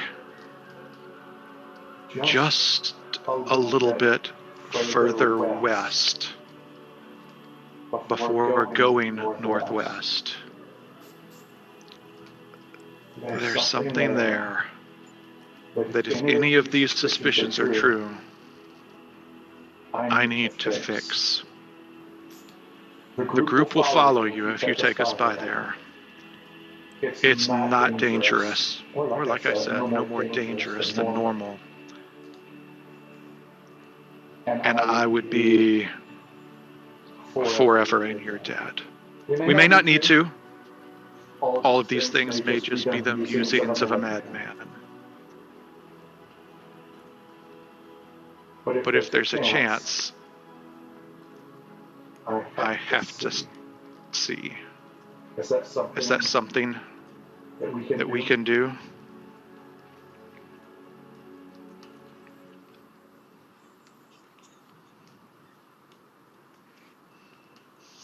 I think I'll need you to expand on your story a little bit more, Flavius. You're a mysterious man, and I'd like to know a little bit more about your past and what your intentions are. Sure. And Clavius will be uncharacteristically forthright. I'm not the smartest man. So the idea of halflings thinking it's 30 or 40 years ago and that we might be somehow in a different time doesn't make sense to me. But there were people that I was not able to save. Good people. That if given the chance, I would give my own life to save. And all it would take would be a word of warning. All it would take would be a little push. Again, I don't know if it's possible. It seems, saying it out loud, it doesn't seem like anything that I can even comprehend, let alone something that we could somehow carry out. But you are our guide to Mountain Heart. And I cannot do it if I can't get there. And Flavius, what befell your friends before? They were unintended targets of an attack, senseless violence Of attack. that wasn't. Sorry? What kind of attack? What would we be facing? What danger would you put us all in? Unless none. The attacker was a single human, not powerful, but malicious. And because this fate fell upon unknowing people is the only reason that they fell to it. Even if we were to show up exactly when the incident took place, they would, Borseal would overpower the culprit. But I suspect that we would show up far before the incident. And so just a simple word of warning for an incident that might happen years down the road would suffice. So, these friends of yours live by the Lamnak? Yes.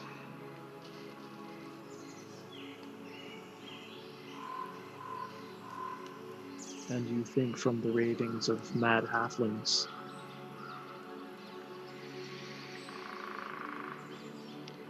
I wouldn't have thought it from them, but the fact that at least another one of our party has entertained the idea. Again, it's probably just a fool's hope, and it's probably me wishing for something that is in no way true. But I think we'll get our answer in Bray. I think you're right. I think what we find in that city will let us know what's transpired.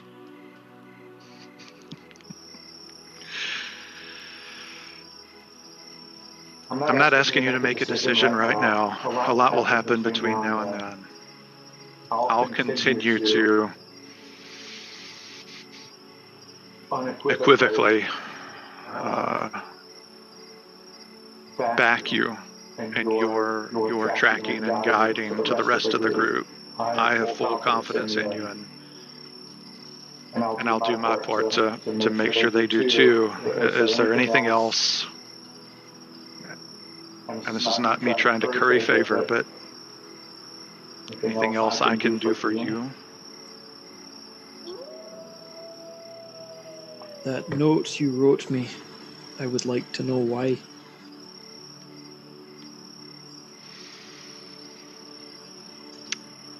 Is that you trying to curry favor?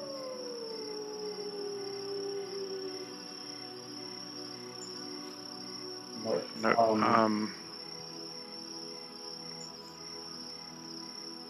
When was this?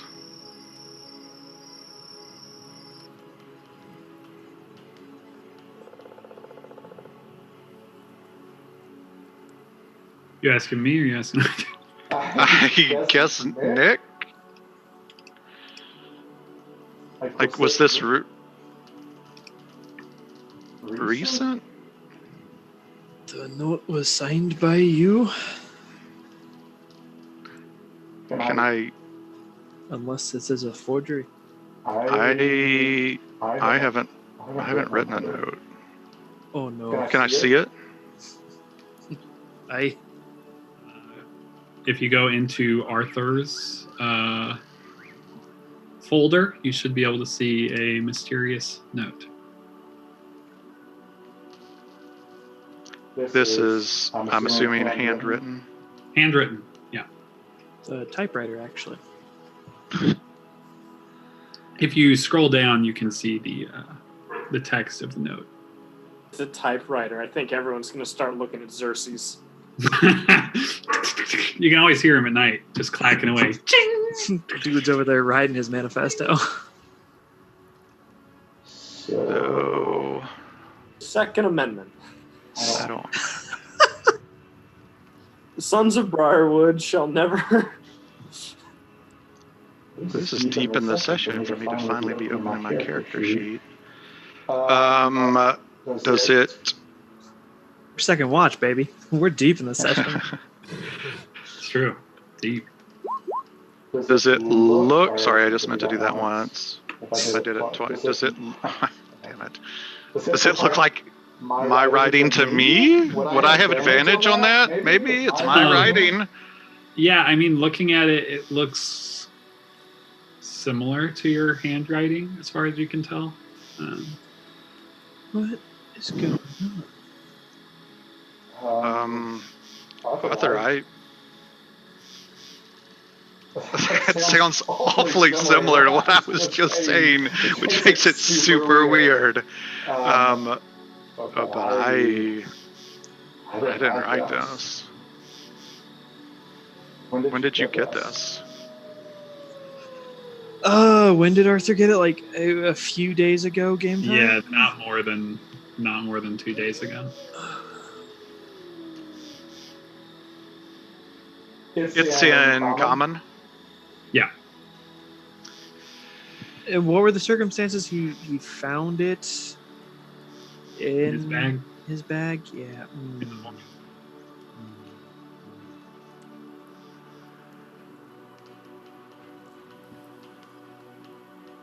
Yeah, I don't know what you want to do with this.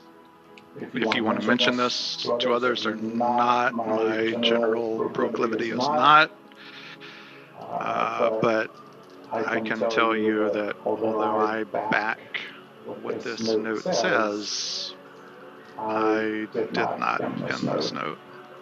Arthur will draw his long sword. Oh, shit.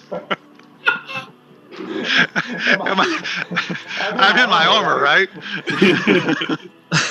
Yeah, on your watch, you would be in your armor. No, Clavius, he's looking around. He's got a feverish look in his eye. I do not know what to make of this, but I cannot think there's any good to come of someone amongst us pretending to be another. And the last line, do you know what that means? In Latin, I believe. Borseal, do you have a Google Translate book?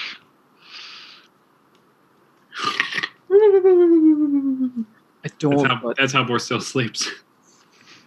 Clavius. Boy. I mean, I can guess based on the context. Yeah, neither of you speak the language it is written in. I don't think. Let me check the character sheets. Arthur.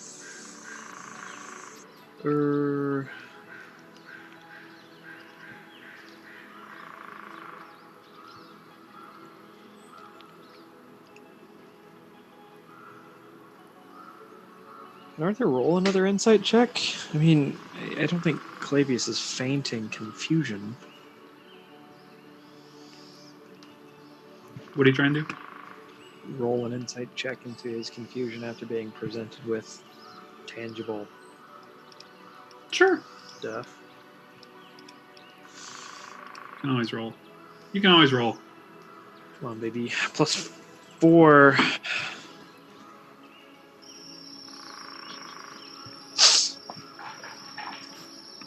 As far as you can tell, It's fainting confusion.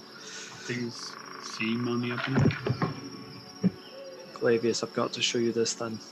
Something is afoot.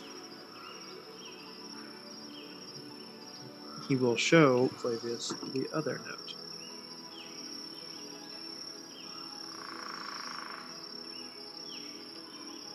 So much happening, everyone. Everyone snoozes. Clavius, you can now see another mysterious note in Arthur's possession. Though the paper may seem similar, the writing is obviously different. And if the script is too hard to read, because this one is, just scroll down.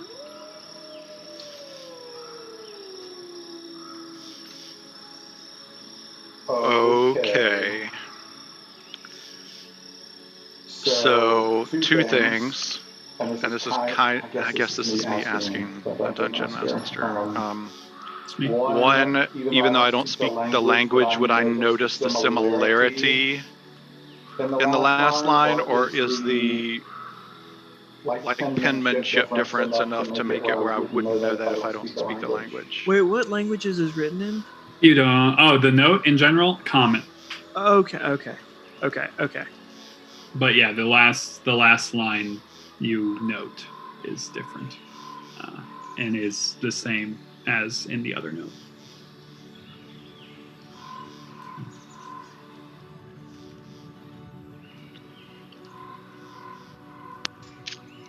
Would I be able to tell that says the same thing, or no? Yeah. Okay. You can tell. And this is a shot in the dark, but the author, maybe, of this letter has, I guess there's no way to not, has not been so secretive in writing pretty constantly throughout this journey. Sure. Have I mean, I never said that I was looking, but is with disadvantage, could I check if this looks? Yeah, roll an investigation check. I know what you're asking. Yeah, disadvantage seems fine. Hard to tell. I mean, as far as you know, it looks similar, but without holding something side by side, you probably wouldn't be able to tell. Okay. Well, what should we do? What do you think we should do, Arthur? I mean, we could ask. We could keep this under wrap. I would have to think that this isn't written by, or maybe it is. I don't know. Whom do you suspect?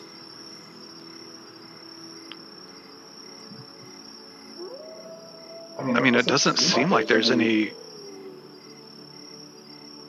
There's no call to action. There's nothing there that would cause us to make decisions. It's just an affirmation. It's the slow burn. Money a mickle maximum.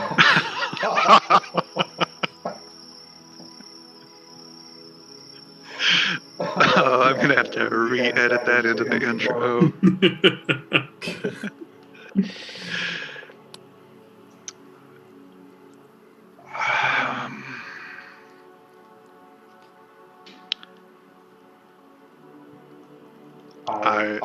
I honestly don't know what to do. I mean, there can be no good that comes of feigning to be another person and manipulating another one. Well, whatever comes of it now, I mean, now we both know. I mean, you know. To be on the lookout for this. So whatever's going on here, this plot, if it's a plot, is foiled out of the gate. I mean, this is going to do nothing but make me more on guard and guarded. Flavius, I think the next step is to go to the third member implicated in this instance.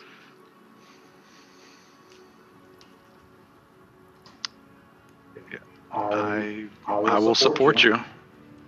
It is her watch anyway. And we should wake her now.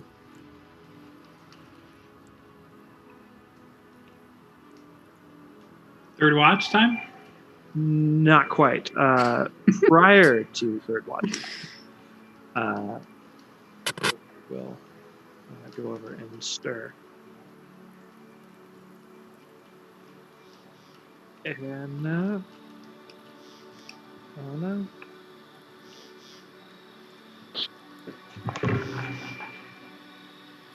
You get to participate. Can it be canon that, like, you know how some like action stars always like sleep with the gun under their bed, under their pillow? I think that Anna sleeps with a knife next to her hand, right by her arm. Totally. So that she's just able to wake up, slit wrist, and get going. You know, the rules for blood hunters are as long as you're holding your device, that you just can keep your like right active. So I should have just trained myself to like cut my arm before bed and just hold my there you go. Yeah. sword and just sleep like a tomb. Nice. Anyways, I'm awake. It's not yet time for your watch, but we need to talk with you. Okay. What's going on, guys? Do you recognize this handwriting? And he will share the note signed Anna with Anna. DMU muted.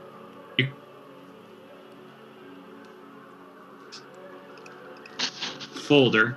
It is now visible to you.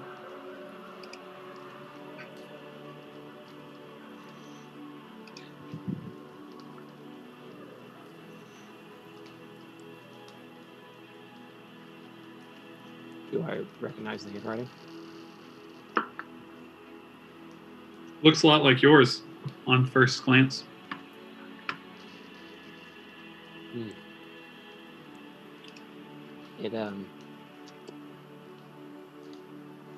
It looks, well, it does look like my handwriting. And I confess, these were my thoughts that I had. But did you pen this? Not that I am aware of. Does it look like, can I bring out my like notebook? Does it look like my paper? Roll an investigation check with advantage because you're putting it up against your paper here, but it's dark. And, you know, we're playing D&D. So. It doesn't look like your paper. No, doesn't look like the paper you keep in your journal. So do you recognize the phrase at the end?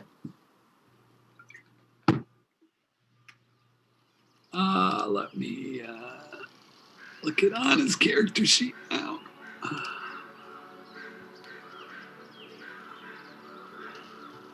You don't. You don't. It's in a language you don't know. Could I roll an investigation in history? So I was able to, like, because of probably what I've heard Fillmore talk about, deduce that it was infernal. That was sure. Yeah, you can attempt either or. History probably for this.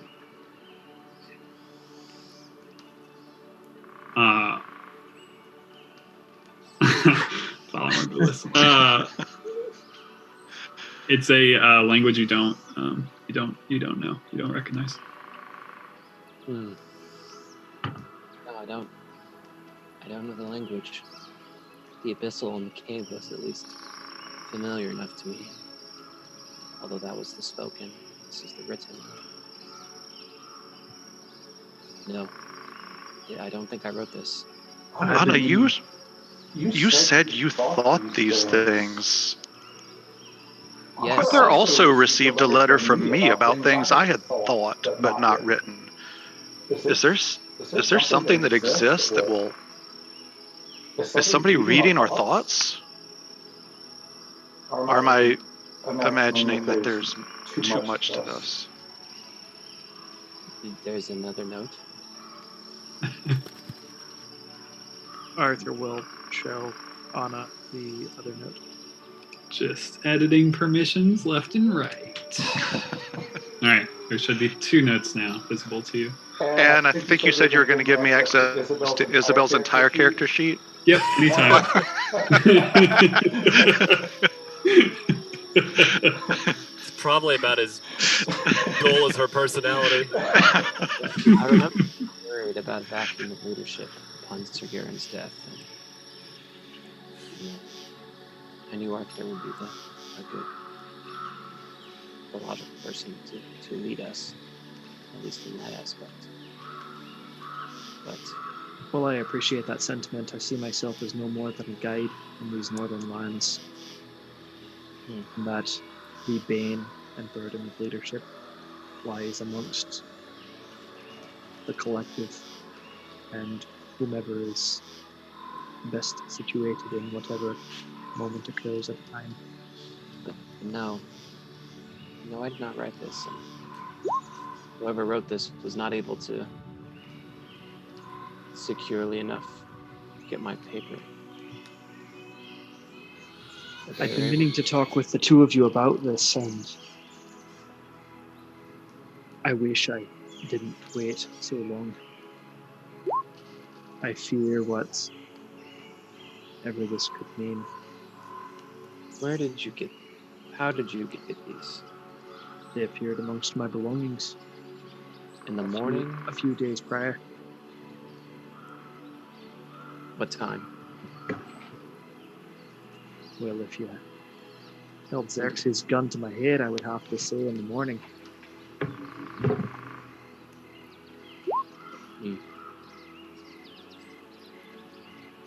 Followers, but for what purpose? I cannot ascertain. This is troubling, but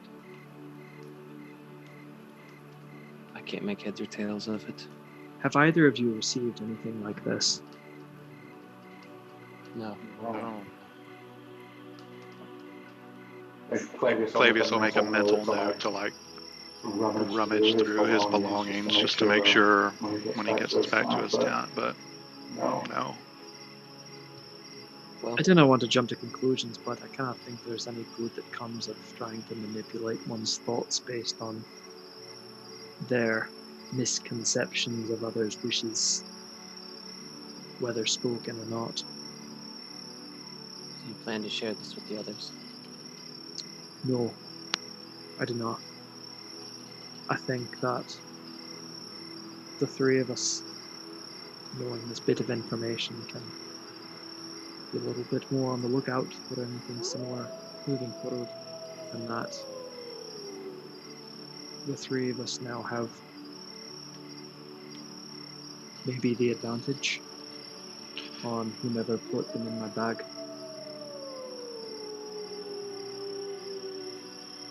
Very well. I'll see if anything's randomly shown up in mine, but please do let me know if you get another. Maybe, however they're appearing, we'll be able to get more information next time. I will.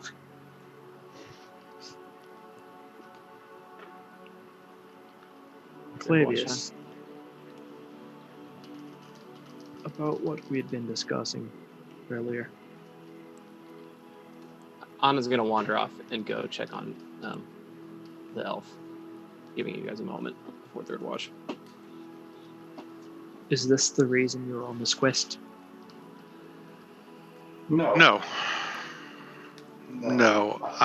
To be completely forthright, and I think I owe you that much, as we're obviously in this deeper than I would have suspected. I came not for whatever agenda is being pushed by Briarwood. I came because I want to know. I want to see with my own eyes. I want to see and experience to know what existence is like north of the wall, to have my own eyewitness account. This time vortex didn't even occur to me when I signed up for this. And again, I don't even, it sounds like lunacy when I say it out loud, and I would be happy to continue my quest for knowledge. But now that this can has been opened, if true, it would give me a chance to right some wrongs. Michael, can you drop us or me or on the big map for 2 seconds? Yeah, everybody want to go to the big map?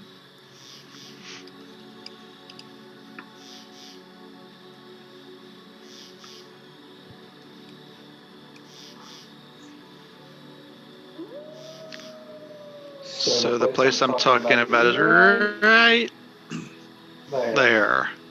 So, I mean, it would require, instead of northwest exactly, just a slight, like, 5-mile detour to the southwest-west instead of continuing northwest. You know, an hour out of the way, maybe 2. Clavius, I think the thing to do is to talk with the others in the group. I'm not one to make the decision for the collective, and though while I don't know if anyone would pick up on us getting off from the river, it would be wrong to have any sort of misguidance to any of them. We're all here north of the wall, risking our lives for this venture to find the knowledge we seek, and while we're not on a quick timeline, I think being very straightforward with each other is the only way to go, especially if there's already some confusion. That's fair. And if I were in your shoes, I would say the same thing.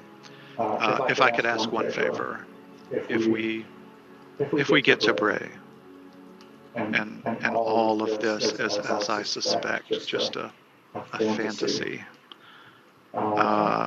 It sounds foolish, and it makes me sound like a fool to believe this might be happening. Obviously, at that point, we wouldn't need to make the detour.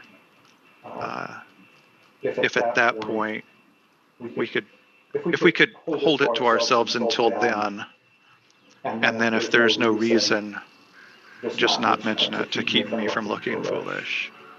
And if there is a potential reason, then I would of course be open to bringing it to the group.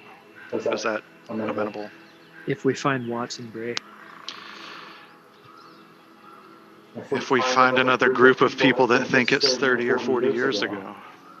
If we find a city standing tall and proud, and not the destroyed ruin of something that once was. Yes.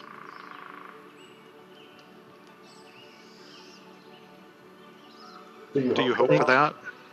I think there will be plenty of other things to worry about if we come to a Bray that's not in complete tatters.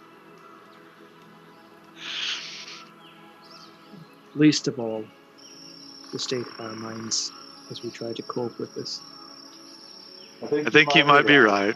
Would you care for a hit from the old water skin? As much as I would, I try not to consume the devil's juice on watch. Oh, it's just water. You don't have to make excuses if you have a small bladder issue or whatever. I could take a hint. I'm but a baby, a wee suckle from the teeth that goes right through me.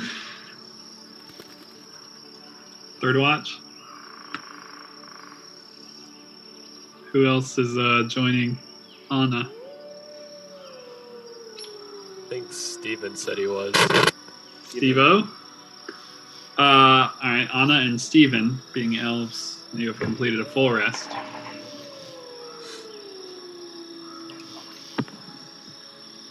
Can roll hit points if you want, hit dice or whatever. And replenish whatever you replenish on a long rest.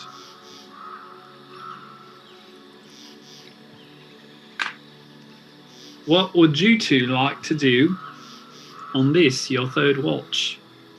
Steven's probably reading, unless Anna's wanting to talk to him. He wants to start reading that that book on aberrations. Nice. No, Anna's like laser focused, looking at the elf, and just sort of like in her own world. So if Steven is reading, Anna won't break. Yeah, so Anna, looking at her now, she actually looks a lot more peaceful than she did as when you got her here. Her fever seems to have broken. And yeah, she just looks more or less like she is just resting or sleeping rather than in a state of, disease or whatever was happening to her. Cool. When y'all kind of bedded down before you went to bed. Anything you'd like to do other than watch her while you watch? I imagine she's probably too wrapped up in her own mind. I'm gonna roll a hit die, but I imagine she's probably too wrapped up in her own brain to even like write or read. And you guys are taking fourth watch as well, right? Yep. All right. Okay. Let's have a little fun. Halfway. Yep. Are we done with both watches? We're not done. Okay, sorry. Okay, jump the gun.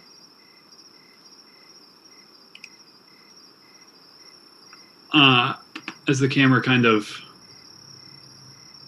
swirls above, we see Anna sitting close to the elven woman. You see Steven reading over his new book, and then our vision kind of starts to fog, and a darkness kind of rolls over our vision.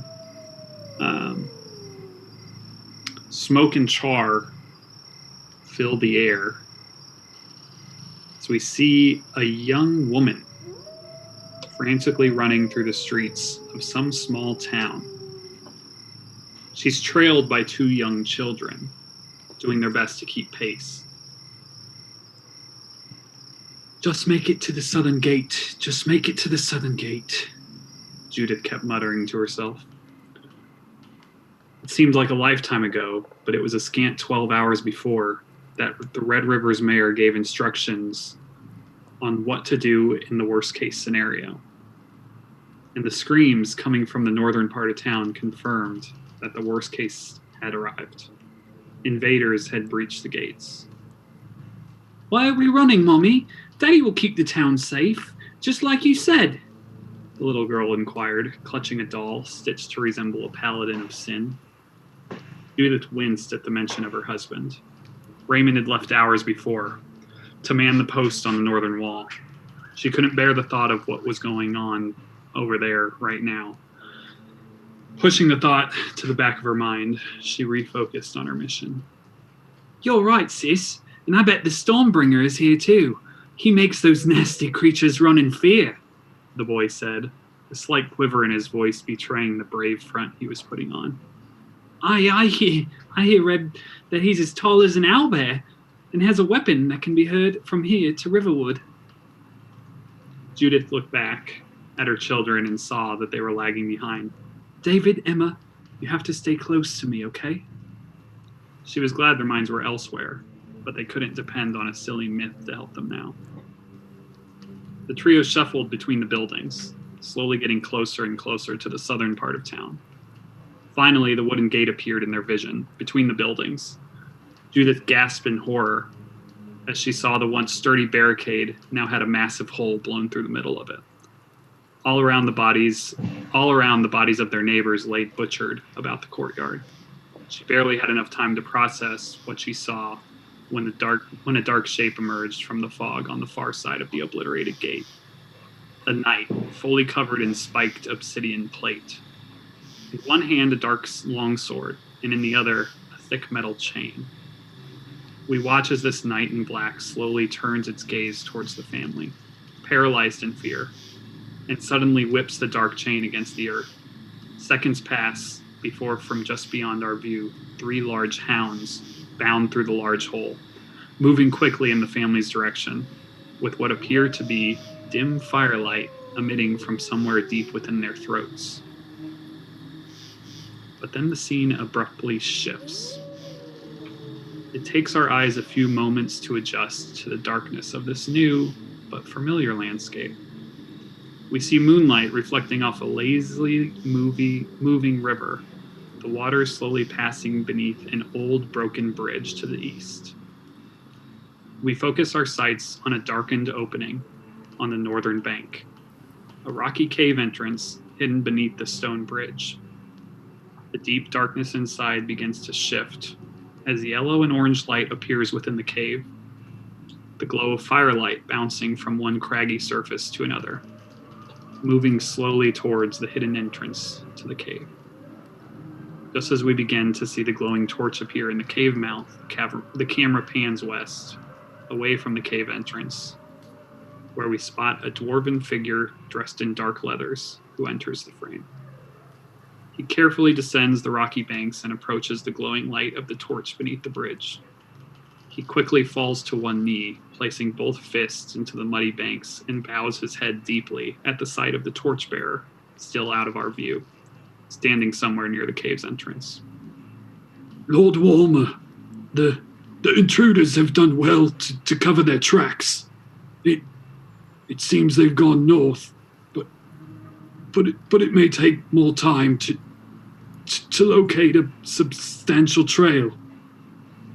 Not to worry, child of Malor. You've done well. Release the hounds. Judith simply couldn't look away, and her knees buckled as she prepared for the worst. The hounds furiously bounding closer and closer, their great toothy maws glowing brighter with fearsome orange flame the more distance they closed. Suddenly, a great burst of light filled her vision, accompanied by the loudest sound she'd ever heard. A new figure appeared in front of her, dropping down from the crumbling rooftops nearby. The figure was holding an unfamiliar weapon, and while she couldn't see their face, Judith could tell from the gazelle-like horns that this was a tiefling. The knight's hounds recoiled at the barrage of light and sound, rearing up on their hind legs before scattering in confusion. We see the knight still standing in the large opening in the wall, reach a gauntleted hand to its helm, readjusting it after seemingly being impacted by a small piece of metal moving through the air at astonishing speed, before dashing back into the fog, away from this new horned foe. The tiefling turned towards the family and pushed his white hair from his face. Emma, startled by the features of their savior, clutched her doll closer to her chest and hid behind her brother. David, however, was simply in awe. The Stormbringer, he said breathlessly. You really do exist. Not acknowledging the child's words, the tiefling said in a gruff voice, The city has fallen. We must get you to safety. Stay close to me and stay low. The 4 of them proceeded quickly towards the open southern gate, Judith attempting to cover her children's eyes and keep them calm, while the tiefling remained vigilant for the probable return of the hound-like creatures. Passing through the large hole in the gate, they made their way to the stables outside of town, accompanied by a symphony of howling, distant fighting, the cracking of burning buildings. Remain here while I prepare our mounts, the tiefling told the family. Judith's thoughts returned to that of her husband. He was mediocre at best when it came to swordsmanship. Did he have any hope of returning to them against such horrors? Her thoughts couldn't linger there long, as a long howl broke the silence. The scene again shifts. This time, though, we are high overhead a sparse forest, looking down from a bird's eye view. The camera pans down. We can see the Lamnic River flowing to the east and the broken stone bridge at the bottom of our frame as the camera pans back up to the overhead view and slowly creeps closer to the treetops, where we catch glimpses of something moving quickly across the forest floor. And then another can be seen, dashing in the northern direction, and then again another. At least 3 can be accounted for. Large, wolf-like creatures, quickly bounding through the woods to the north. Though quite large and moving fast, these hounds appear to move quite stealthily through these woods, as if hunting prey. Suddenly, breaking the silence, to the southwest, we hear a piercing, otherworldly howl, and the 3 hounds we are traveling along with quickly change course, heading in the direction of the sound. Mommy? Emma's voice quivered in fear. 3 shadows slowly came into view in the distant fog, their throats glowing now, so wildly with flame, that their eyes and nostrils were consumed in the orange tendrils. The tiefling knew they wouldn't stay away for long. This time they charged in formation, exhaling bouts of fire in towards their targets as they closed. This nightmare just wouldn't end. The tiefling's voice could be barely heard over the roaring breath of the hounds. You all may want to cover your ears, he said as 3 shots rang out in quick succession, each taking a hound between its glowing orange eyes, followed by each skittering across the ground like the freshly burnt out embers of a campfire. Come now, get off the floor. The tiefling offered his hand to help Judith, whom had fallen to the floor, to cover the ears of her children back to her feet. Fortunately, there are 2 horses still fit for riding in here. You need to head south. Red River may have fallen, but I'm sure you can find safety in Briarwood. When you arrive, you can search for my friend. The tiefling was cut off by the shrieks of the 2 children. He whirled around to find the same black knight from before, dented helm and all, come back to finish its tasks, slowly striding towards the group with a fire burning beneath its helm. The tiefling gripped his weapon tight, checked his belt for the additional weapons he'd prepared. The hounds were one thing to frighten off with light and sound, but the obsidian plate of the knight presented a new challenge. Still formulating the strategy in his head, the tiefling was dismayed when he saw 2 more of the bastards emerge from the fog behind the first. He glanced knowingly back towards Judith and the children before loading his weapon. He was in for the fight of his life.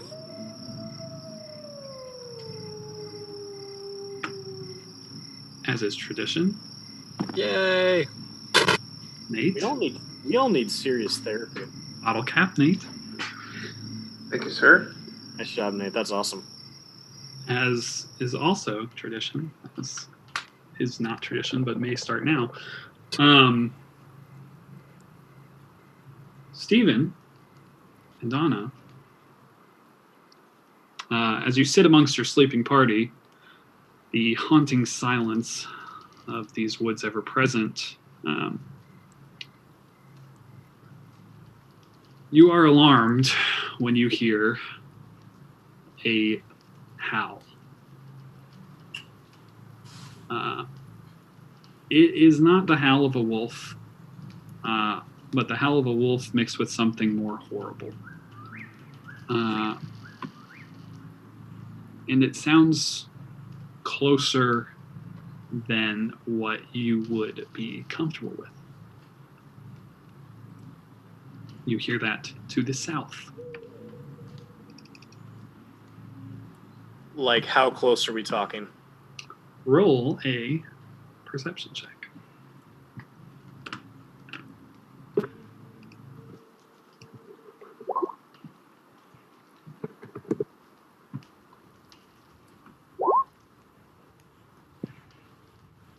Anna, your guess is somewhere in the range of 1,000 or so feet. Steven, you just think they're close. Anna will glance over to Steven. Maybe 1,000 feet away. Beyond your guard. I think we could use the rest and not go hunting. But we need to be ready if they come closer. And she'll sort of like pull her bow. Be on high alert. Remind me to complain to you about something, Michael, later. Anytime. Yeah. Steven's listening as intently as possible if it sounds like the wolf is coming closer.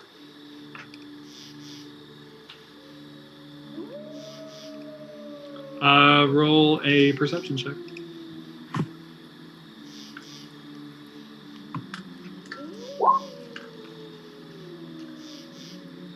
So you sit, staying as still and as silent as you possibly can over the next few moments, letting some time pass as you're just intently listening.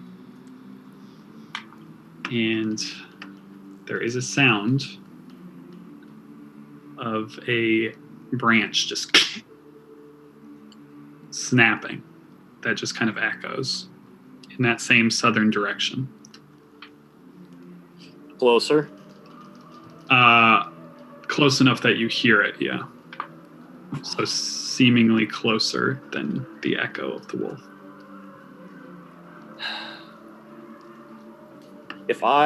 What happens, this is a meta question, when you start to cast a spell and get interrupted, you don't lose the spell slot, right? You do. Oh, you do? Yeah, you lose the spell.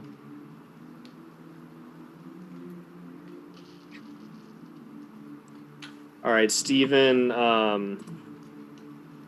is going to begin casting a spell. Okay. As if he wants to release it on a trigger, or as if it's like it takes time to cast? It takes time to cast. Okay, cool. Beautiful, I just received it, sorry. Yep. Anna will move to the southern.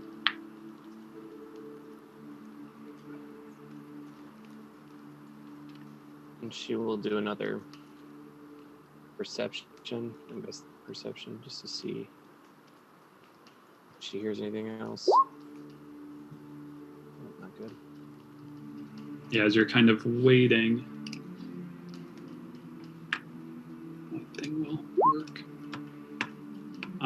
You actually do hear a noise, as if something moving through brush. And you hear it. I'm gonna ping really kind of. Let me see if I ping in there. So in this general direction, but it seems a few hundred feet away, maybe.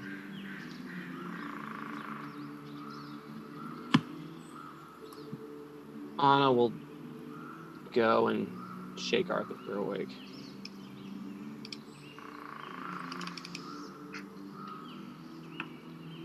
Arthur, I think we have guests. They're getting closer.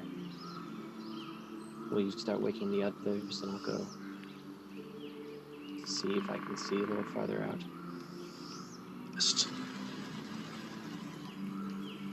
So Anna will she'll probably stay basically at the edge of the camp, rough camp light, a couple steps out, and then we'll just sort of continue. And I think she's gonna do. No, she can do that on her turn, but she's definitely bow drawn at the ready. What kind of cast? Uninvited. Mm. Great. Cut to commercial. Yeah! Be sure to come into Applebee's tonight for the special. Curbside and contactless delivery is available.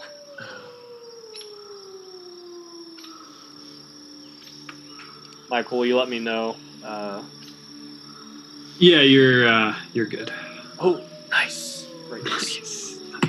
I didn't think I was gonna have that much time. Yeah, you're okay. Cool. Clavius, Cat Benatar, we've got company.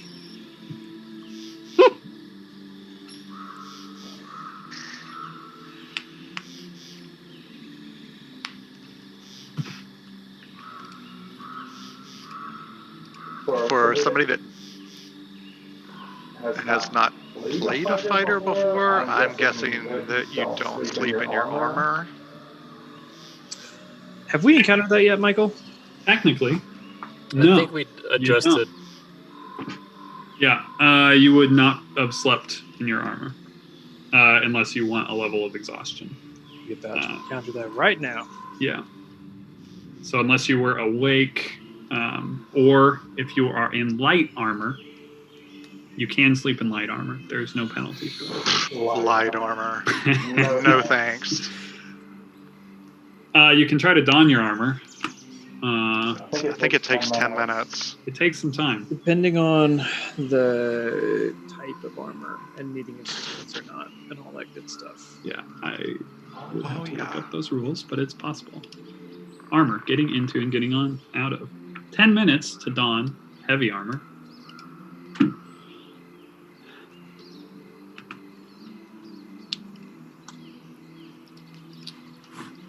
Chainmail is heavy armor. Don't worry, I should know this. Maybe. I mean, chainmail seems like it should not take that long. I think it is because it's chain shirts medium.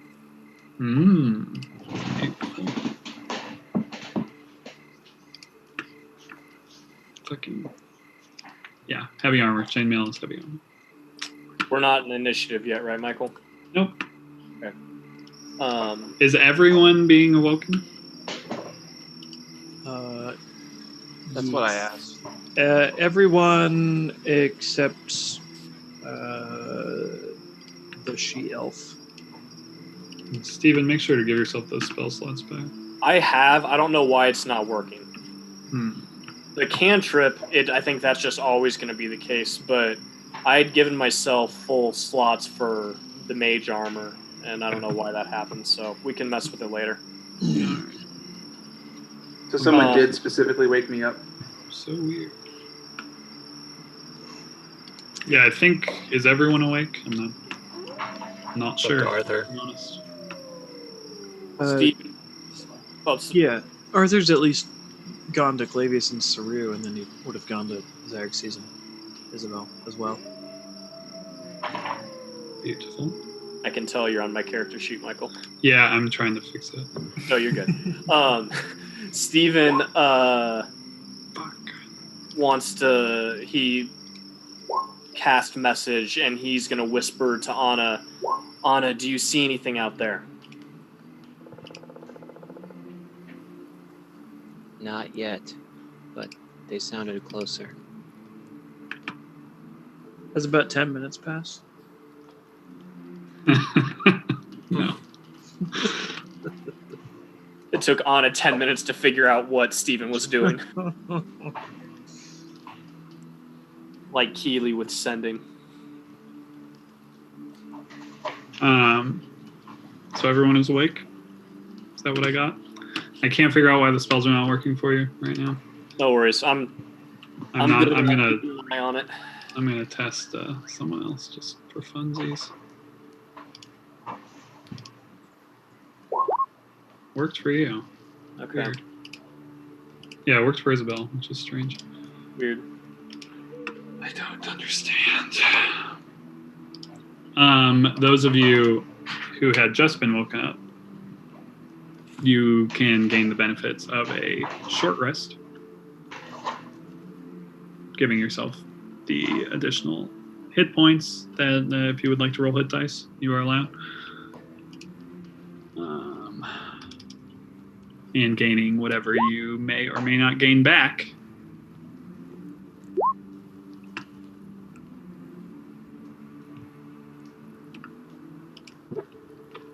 You also get a d6. Get a d6 without rolling or with rolling? It's a d6 if you roll a hit die. Yeah, he always plays before you guys go to bed. Okay. I probably only had to use one then, because I was only down 4 hit points.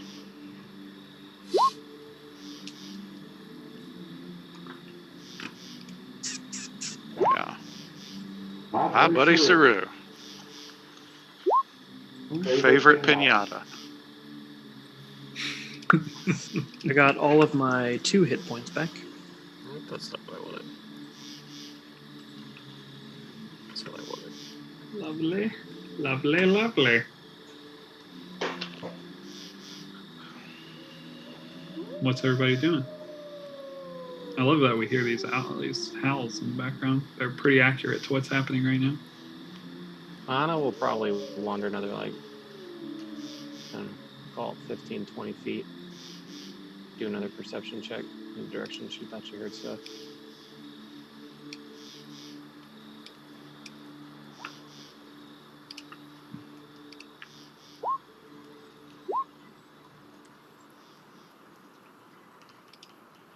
Anna, you hear a twig snap again. This time in this direction.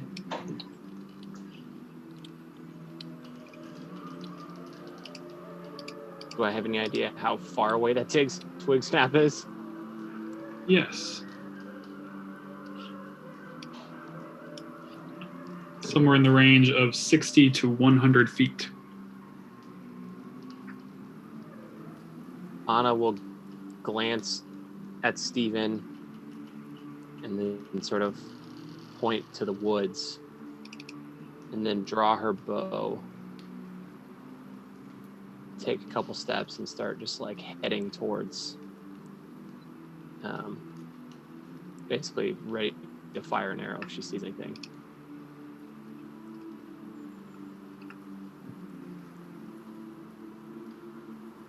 Everyone else? Sarah's asking Arthur what the hell's going on. And Clavius maybe, depending on who's near him. I don't know yet, no. Something's out there. I'm assuming because like we're never mind. We're 20 feet away. I probably didn't hear them say that.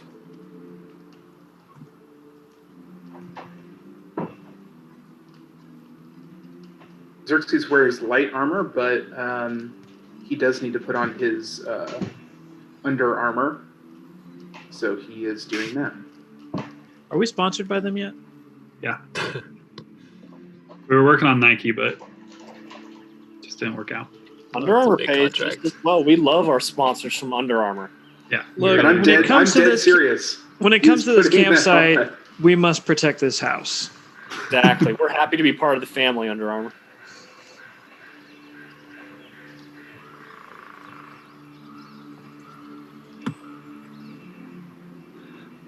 Approximately 5 minutes have passed since you guys have awoken. Steven wants to do another perception check. That did a lot.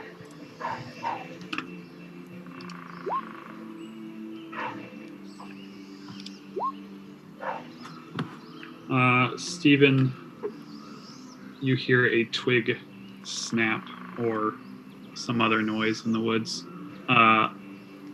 from your position this direction.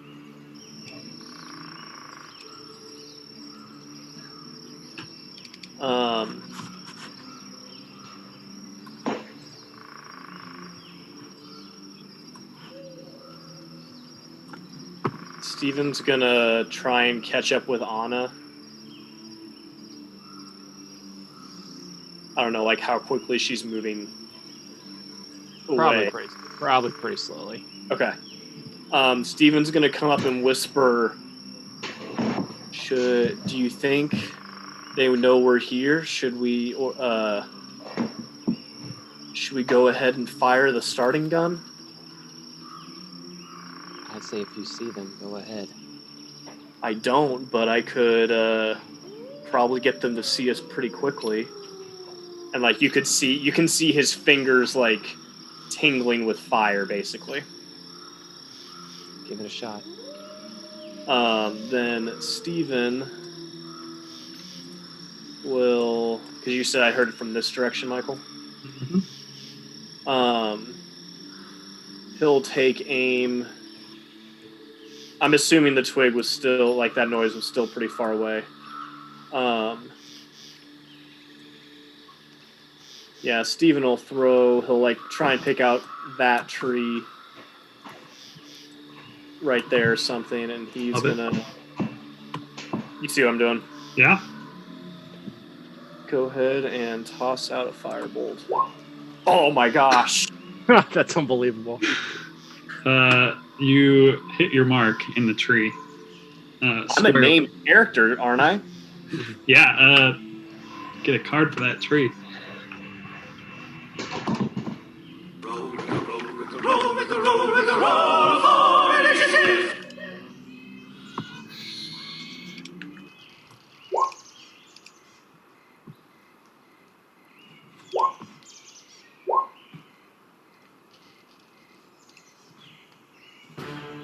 Womp womp.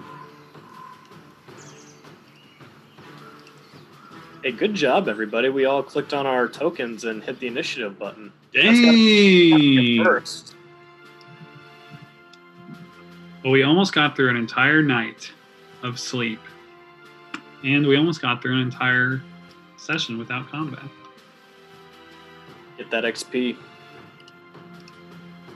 Yeah, how much XP do we get for all the RP? There's XP granted for roleplay. I think thousands of points. At least. As you're all kind of standing there after Steven's firebolt, that looks almost bigger than some of the ones he was sending out earlier, and it impacts. It really does a good hit on impact, whatever it hits out in the woods, small rock, tree, whatever it may have been. Almost instantaneously, torches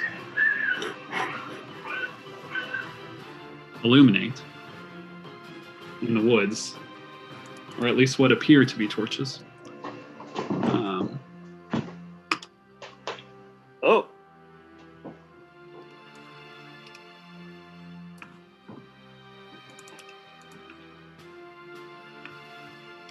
As they all roll for initiative. Hello. Man, this map is small. I think we just use the large maps. Yeah. That's probably true as well. Yeah, this ain't no Storm King's Thunder. Yeah. Good point. Big ass Rather the maps. halls of giants. Is every square 20 feet, Michael? Every square is 50 feet. Every square costs your entire movement. Yes. Oh. As So, a lot of wolves. as it should be. Yeah, and it's like they were getting into position. Alrighty then. Well, I'll see you guys next session. Wolf number 1, as I like to call him, shall go first. R.I.P. Borsal. As he is wont to do. What's his speed? Hunden. Oh, yeah.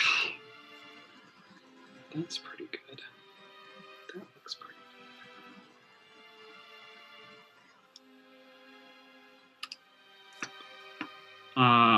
Running extremely fast. Wolf number 1 gets to there. Wolf looks like this, if you're wondering. Terrifying. A lot like that. That's freaky. It's kind of wild. It's like strange that when we were playing Storm Kings last week and I saw something in a cage, I was like, oh, I know what that is. It's not like there was a reason that I knew what that looked like. when I saw I it. thought you were a learned. Ernest died. He gets there. Flavius, you see a big ol' puppy dog bounding in your direction.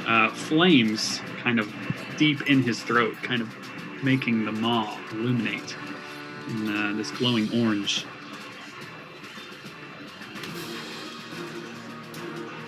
I obviously hide behind Borsal.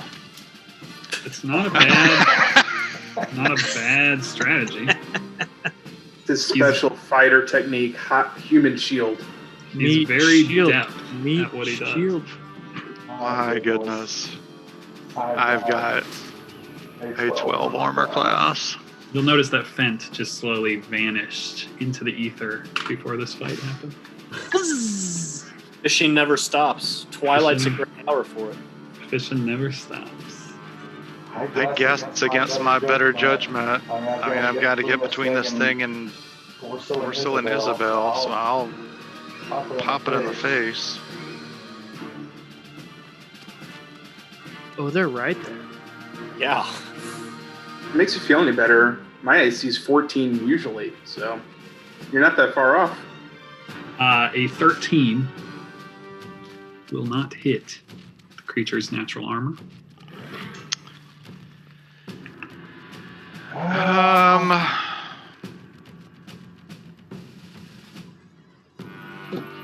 That's all I'm gonna do. Ghost Fent out of the way. Isabel.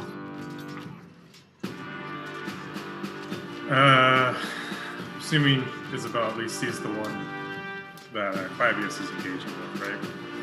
Yes, and if you're very zoomed in, you probably can't see the other ones, but if you're zoomed out, you can. And you can see them because they are glowing in the woods, like torches. So if you can see them on your screen, you can see them. You just may not be able to see any trees or anything that may be in their way. So if you're firing at them, say, they may have cover, but you may not know. All right. I think Isabel. She's gonna draw her shield, and can she just try and?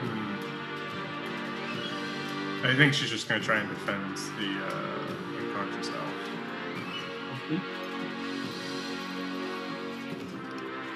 Beautiful. I don't know if I accidentally just moved him, but if I did, directly move back. It's an accident. I wasn't gonna say that. Okay. Like, all right, I guess I have to be there. I guess that's where Michael wants me. I guess ready to. No, that's fine. Yeah. All right, so defending. Mm-hmm. Steven. Firebolt. Boy. Did I hear like the sounds coming from behind me as well? Is that a fair? Yeah, absolutely. Okay. Steven will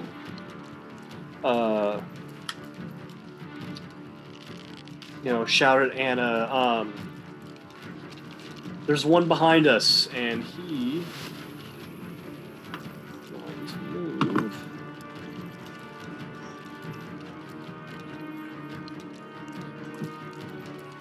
Assuming I would have a clear shot at this point. Yeah. Okay. It is clear. Fire when ready. Steven's gonna cast this. Oh, now it's working. That's weird. I don't understand. I need to set up the. Sorry about that. No, you're good. Sometimes I like it when it does them. Hey, the magic is you get to keep doing it. Yep. It hits. I'd almost rather it not hit, just because it's going to come attack me for 1 point of damage, and I'm going to have to keep concentration.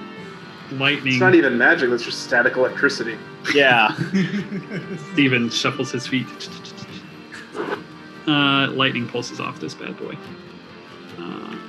As you hit it, Could I tell?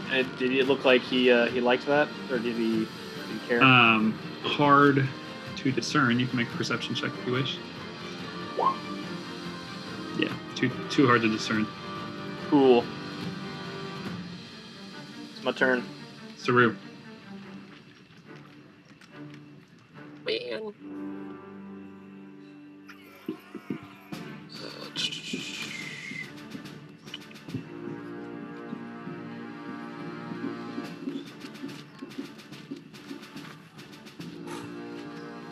Going to.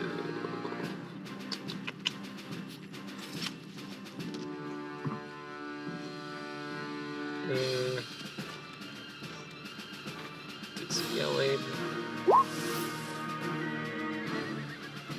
Wisdom save.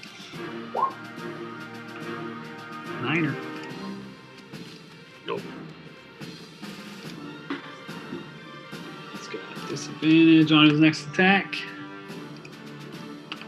Anything else you'd like to do, Saru? That is it. Anna.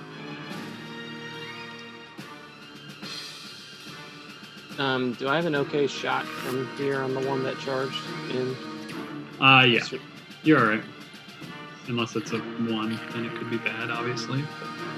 Sure. The cards would foretell that fate.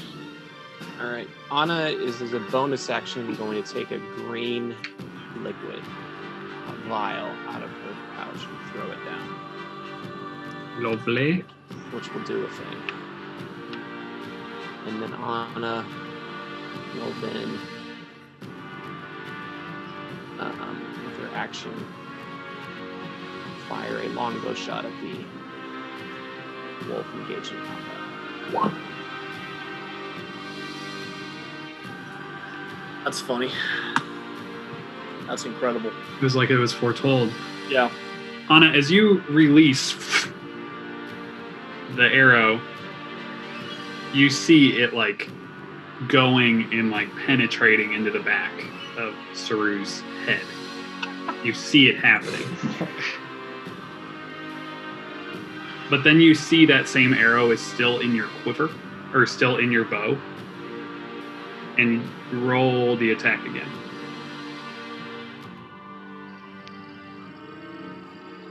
Son of a gun. You let go.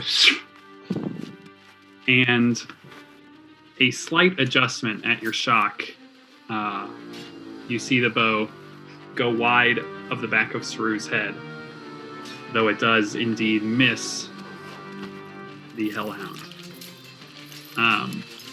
You're not entirely sure what you just witnessed happen, but something happened. Anything else you'd like to do on your turn? Not suck. That will be an action to not suck.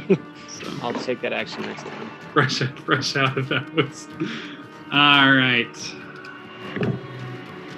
My Hellhound's turn.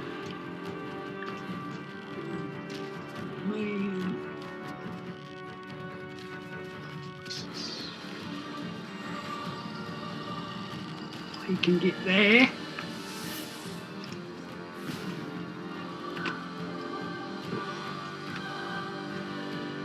Ugh. If only I could have crept a little bit closer. Xerxes. This guy looks like he's cruising for a bruising.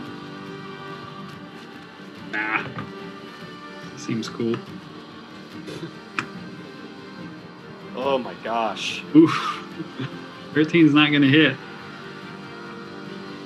We're still asleep. I'm tired.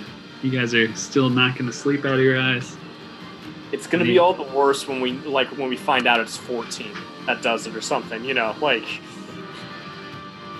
that's gonna be salt in the wound. Anything else you'd like to do, Xerxes? Yeah, just doing a little bit of reposition. Yep. That's it.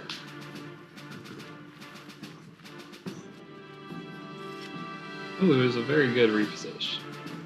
He drew the ire of this bad boy.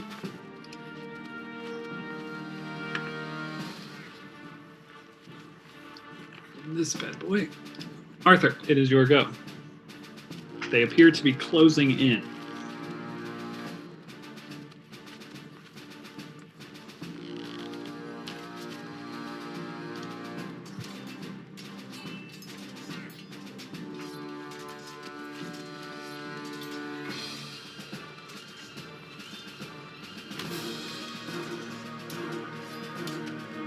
You may be muted if you're talking. I can't see. That's my bad. Which direction did Anna shoot off in? She was trying to take this guy out. The one between Clavius and Saru. No, where is she though? I can't see her. Oh, basically directly to your east in this direction. Or the north, depending on how compasses work. Depending on how maps and compasses work, of course. Nobody knows. I can just barely see it. Yeah, you've got that dark vision.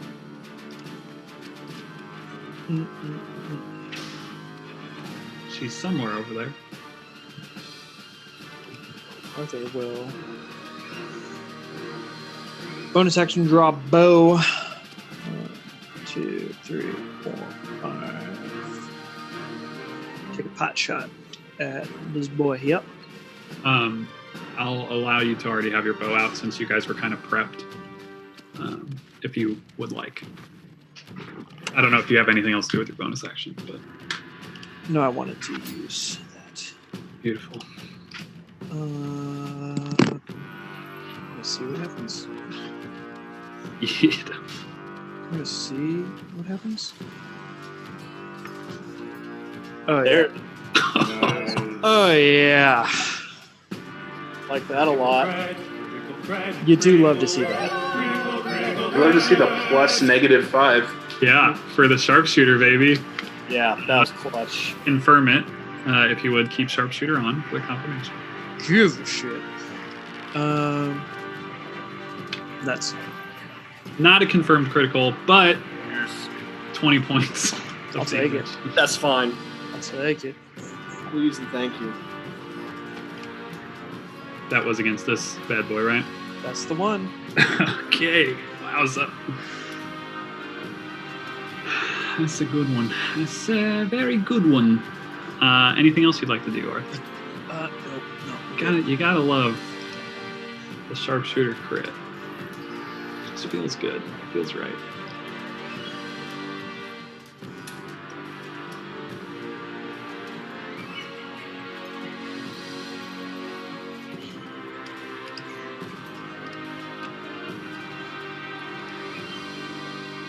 Alright, we've gotten to his turn.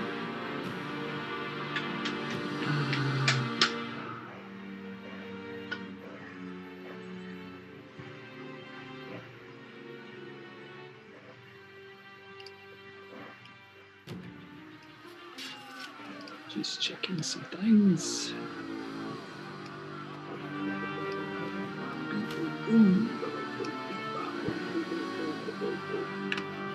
He's going to step small and in this direction. No. No. Oh no. He exhales from his flaming maw. And I need Clavius and Borseal to make a dexterity saving throw. What do I have? I don't think I have anything to defend against that. We need more tieflings in this group. Borseal fails. Breach. It is not an attack roll. Okay, that's what I was thinking that, but yeah. Both will fail. Taking.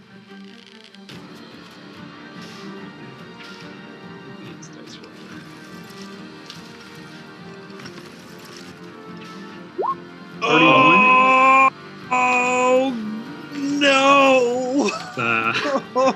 Lots of fire damage. Oh no!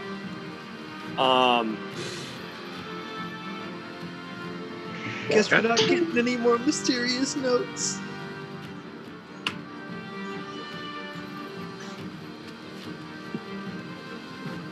As a bout of flame erupts in that direction, you see Clavius kind of just taking the brunt of it and kind of patting it down off of him, and you see Borseal basically immolate. And he is lying on the ground with flames kind of smoldering off of it. Clavius, it is your go.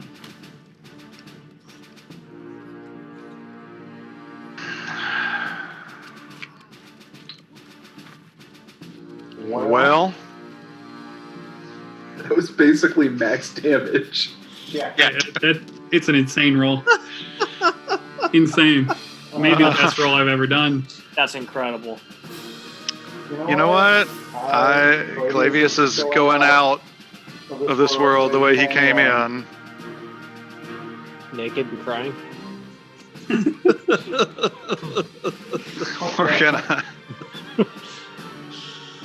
We're gonna first of all bonus action. Second wind. Yeah.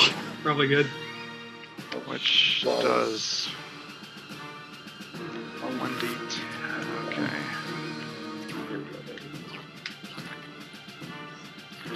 So that'll give me just a tremendous amount of hit points. Good. Oh, he's great. No longer naked, but he's still crying. It looks bad when the vampire from Sesame Street, whose name I'm forgetting, would like count out your number of hit points on a normal episode. Like, that's not good. One smack. Exactly. Smack. Let's hit that guy. Let's hit him. Ooh. 13 is not going to do it. No, 13 is the unlucky number in this combat. You know what? I'm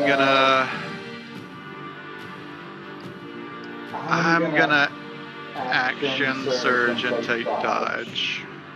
Hey, not to rain on your parade, are you allowed to do that since you use second wind? Yeah, he can. Action surge is not a bonus action. Cool. Just use it. Just use it. Beautiful. Dodge action. I'm moved right up next to that other one. That'll be fun. Dodge action. Hold me to it. Isabel.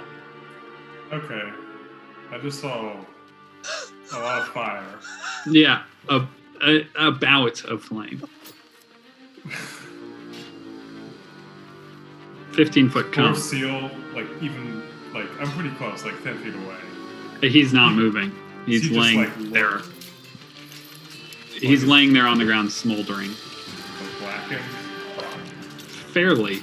You saw a live action interpretation of the desolation of Smaug. You could make a check to see if he's still breathing.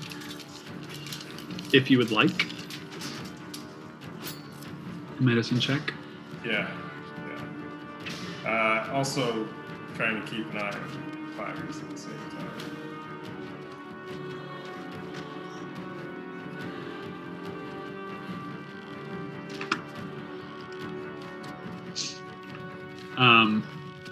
You see the smallest hint of air still in Borseal's lungs. Very close to that. Permanent.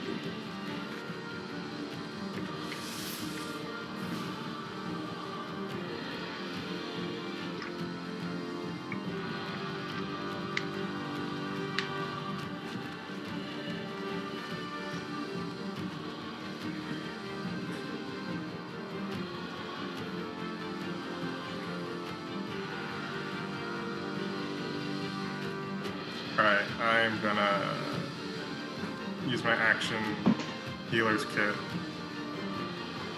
from Borseal.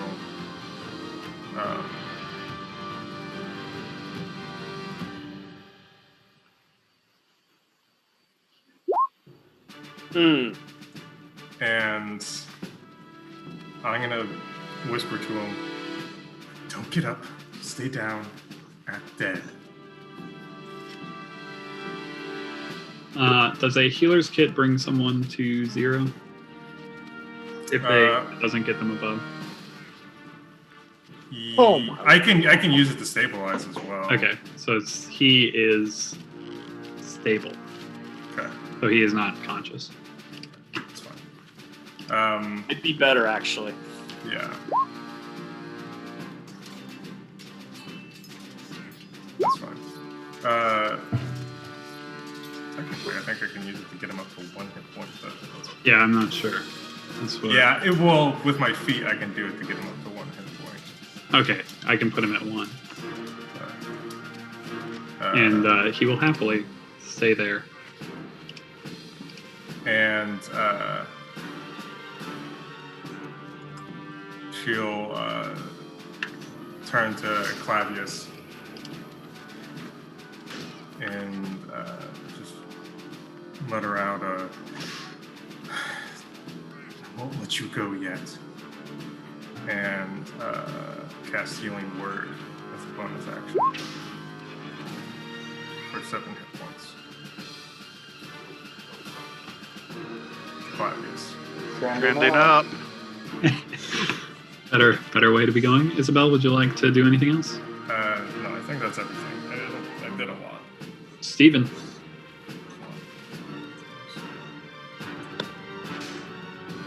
Come on, big money witch bolt. Because I'm just rolling for damage, right? I'm understanding that correctly? Yep, Okay. it's just damage. So the hit doesn't matter. Unbelievable. Oh. We rolled like trash. You see the lightning arcing around the creature, but Which one did he hit? That one. And since I was staring at the whole thing, Steven will go and... Oh, man. Which one did he hit? the one with the pink and the orange dot. It's that one. Steven will go try and like get between the wolf and Borseal. Lovely. 3 points between 2 hits. Saru. Steven, you're not between the wolf and Borseal. I said trying to, Nick, not actually. I get it. It's dramatic. I get it.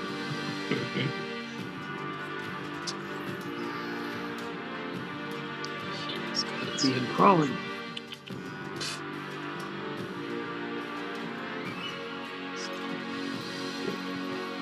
Just gonna play a very loud sound to the thing right next to him.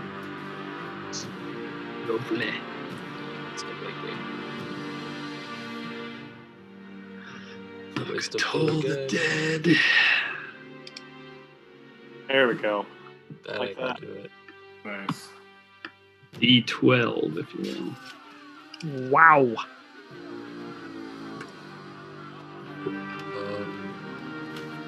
Does not seem to like that very much. He has sensitive ears. Quite. Go over here doing the dog whistle.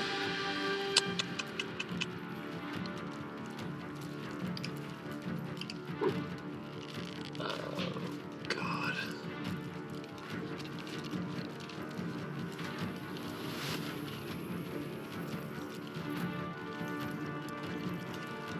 And then he's gonna yell out to Clavius, just say, "You're gonna be okay. We're all here with you." And he's gonna use this second level.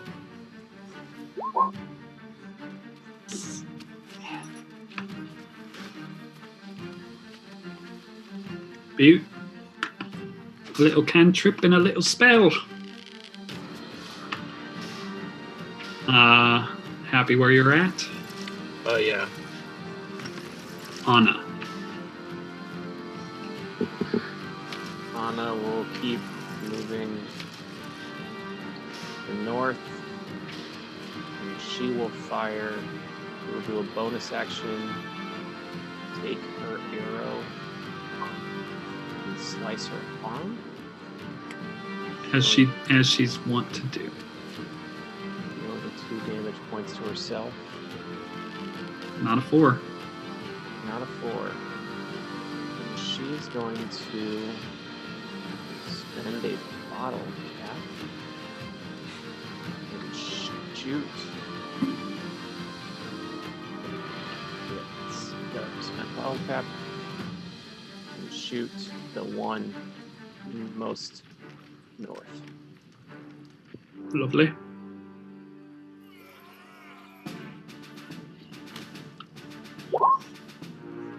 There Oh you go. yeah. 27 will hit. Like that. And she will do a perception to see how that lightning damage looked.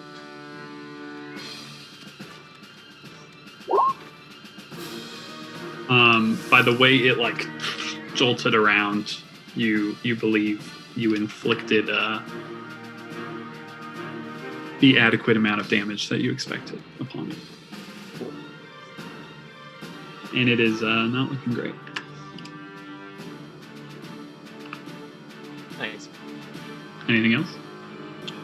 That's movement, action, and a bonus action. So, Love it. Well, it's this big guy's turn. He's gonna roll one of these.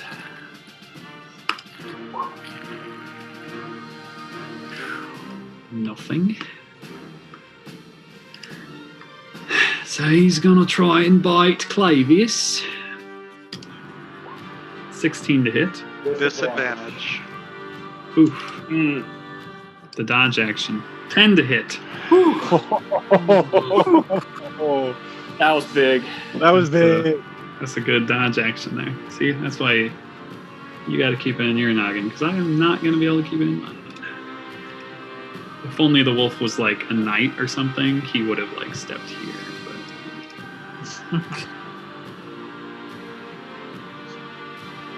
alright, that's his go. This hurt. 6.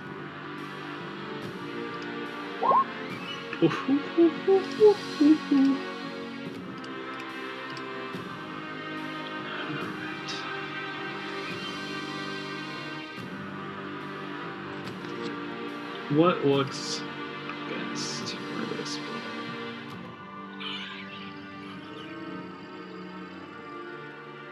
Don't think you can hit 3 people.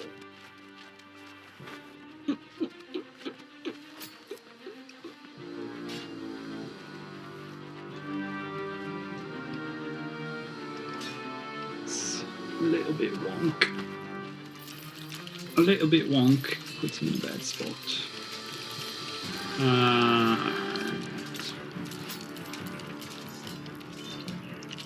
We'll check to see if he thinks it's worth it. A bout of flame erupts. Borseal and Steven. Borseal on the ground. Jesus. R.I.P. Borseal. Oh.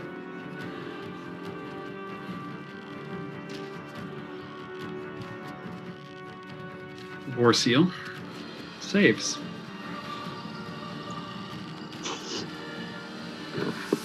Stevo saves.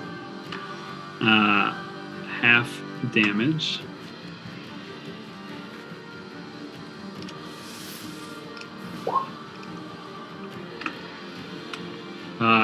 Taking 9 points of damage.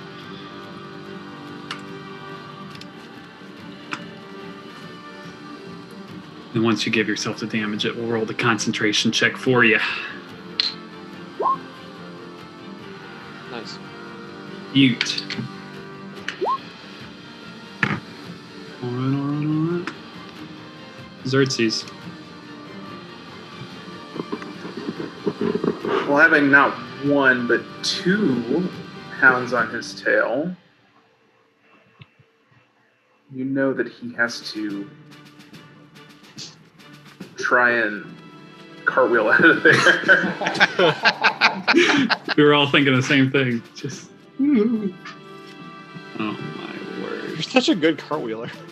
Unbelievable. Unbelievable cartwheel. I love it so much.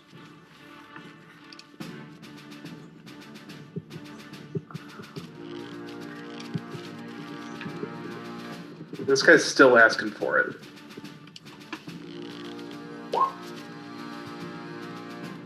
Beautiful. He's gonna aim at him with intent to kill. Spending a grit point, of course. Okay, spend that grit. 23 will hit.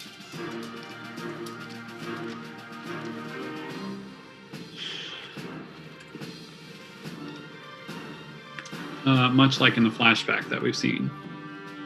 Yeah. He impacts the hound between the eyes. And it erupts like a pile of embers on the ground. And I gain the grit point back because he murdered him in cold blood. Facts. Facts only. 'Tis my turn, sir. How does he acrobat his way out of... That's some fun homebrew shit that we started doing, that we did a while ago. You can make an acrobatics check to try to avoid the attack of opportunity. I roll behind the screen. It's a difficult check. They get bonuses. He rolled a 20. He outrolled them. The thing that Xerxes started doing. So Just Xerxes or all of us? You guys can try it at any time. Xerxes is nimble, man. He's got the old man game. Stormbringer. Yeah. Cartwheeler. It's not an easy thing to do, and if you fail, life's real hard on you. Yeah, I mean, he's gonna get attacked and not gonna be able to move. So, there's a little give and go, give and goes. Gambler, baby. We call it in the game. I almost thought about bottle capping it, and I was like, you know what? No. You know what? No, I'll roll a 20. All right. Hellhound's turn. First things first. Shared breath. Does not get it. But he's going to come and bite ya. At least that's his aim. Bite on Xerxes. I think that'll do ya. 6 points for fire. I think you have that fire. So. Yeah. Nice one. Shared breath. Does not get it. Setting. A bite coming at Arthur. 17 to hit. Yeah, that'll do me good. 11 points of piercing, 8 points of fire. Yeah, max. Oh no, that's not max damage. Max fire damage, I think. Max piercing, not. Oh, not even max fire. No. Yeah, no. So it's good. It's good. It's big. It's good. Real big. You're up though.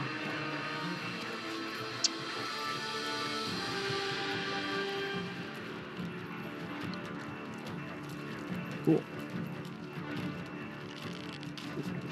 We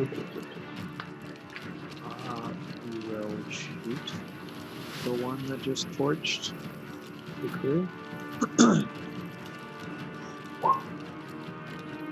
He won't.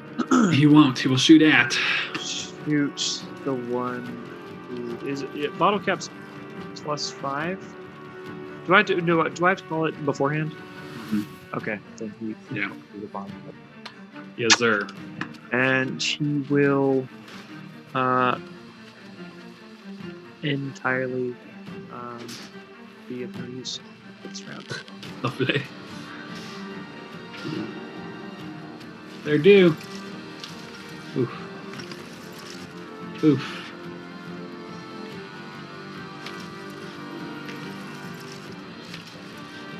Zerts. 12 to hit. No, sir. Ooh.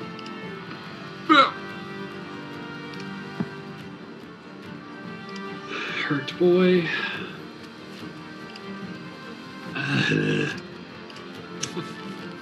Flavius. Well, actually, Sir's being mean to him. We're gonna roll a percentage. High to Clavius, low to Saru. Oh, Saru is coming after you. Is he still affected by the previous, or was that only the turn for Vicious Mockery? I think it's until it goes away. I'm unsure. Well, it hasn't made an attack roll yet. It's just on its next attack. Is its next attack? Or is it it makes until before the end of its next turn. Alright, so that turn is over. Because he already made a fire breath attack.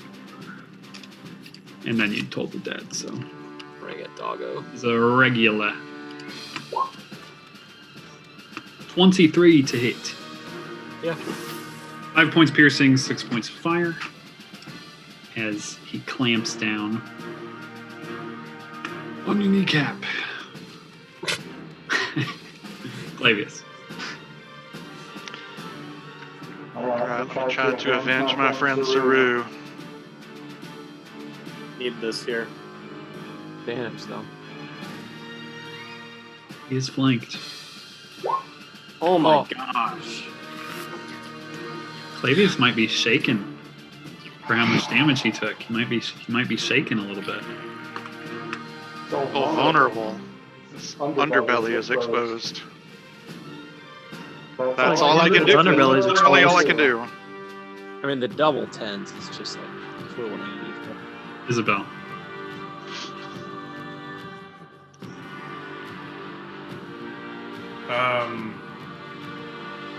Taking a quick look around. Well, I can't see Anna, so I have no idea how she's doing. It's true. She is out in the darkness somewhere. She could be anywhere. Anywhere. How does it look like people are faring? As far as what you've seen, you know Borseal is and Steven just took the brunt of the damage. It's pronounced mass cure wounds. Pronounced out of spells. Isabel not getting a full rest is really gonna kill us here. And when I say kill us, I mean kill Borseal. In a bad way. Okay.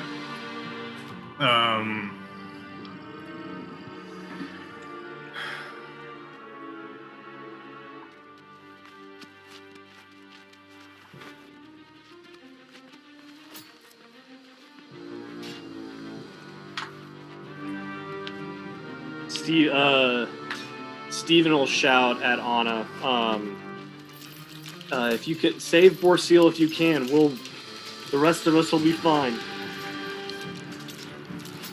You mean Isabel? Yeah, Isabel. Sorry, I don't know. Whatever. Yeah. Yeah, I guess I'll use another healer's kit to try and restabilize, or to restabilize Borseal.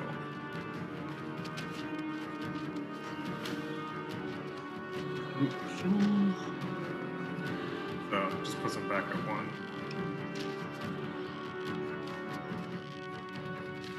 1. I'll also let you roll it if you want to see if it gets him above 1. Okay. Since you've got feet and everything, kind of makes sense. Because you'd normally be able to. So if you can get him above 1. What you do?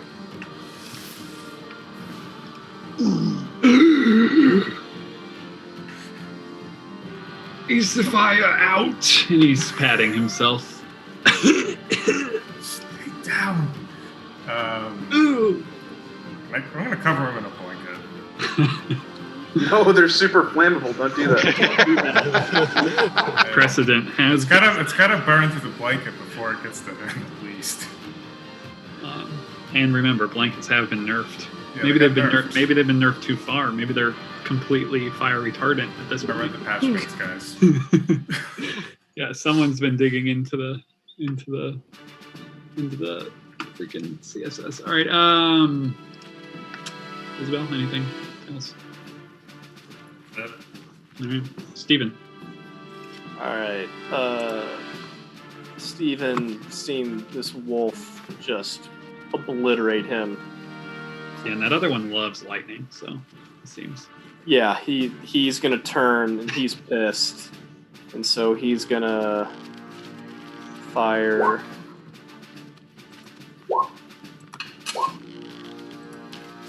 There we go. At this guy, by the way, in case that was Okay. I said turn around, so I thought I made that clear. Magic missile at the second level. Your missiles. There we go. Kind of Good. pound it into the dirt, and as the last one hits, you just see it turn to ash, just an ember.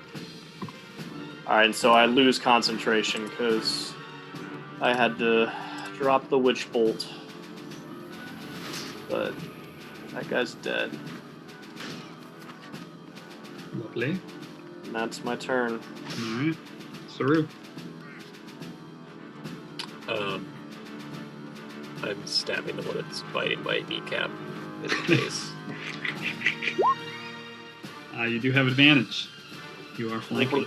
Roll for the crit. Roll for the crit. No crit. But you do hit it. Wow, the worst possible damage. It yelps.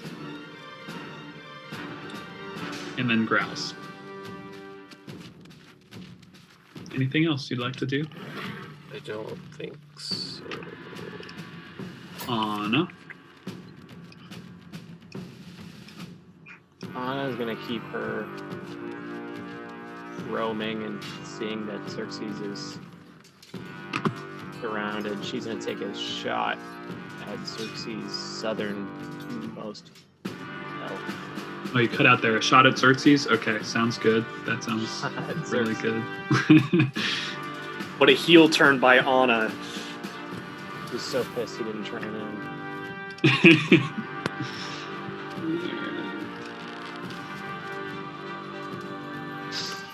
A hit, and the lightning just jumps over the thing's back.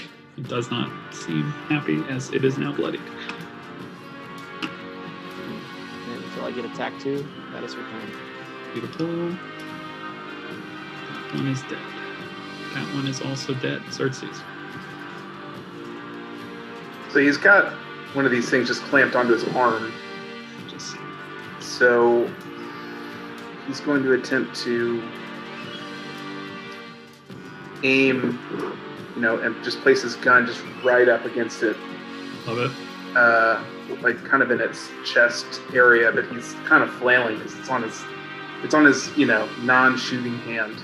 Difficult to do.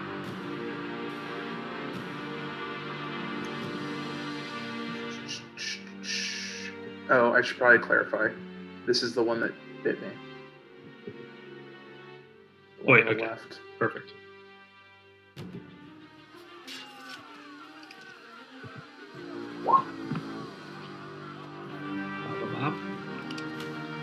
You want to fire one more of those because it's technically at disadvantage because you're within 5 feet. Why it's so difficult? Oh my god. Oof. My friend, roll to confirm.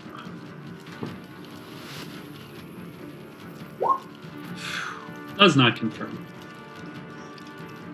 As you try to place the gun, it just kind of moves its head at the last second, making it, as it is so very difficult to fire into at 5 feet range. That is a misfire. Ooh, that is a misfire. Panic. Gun is jammed, boys. The gun is jammed. Couple things gonna happen. Anything else on your turn? No, he just curses. This hellhound is going to attempt to recharge for the boys. Does not do it. Will be biting.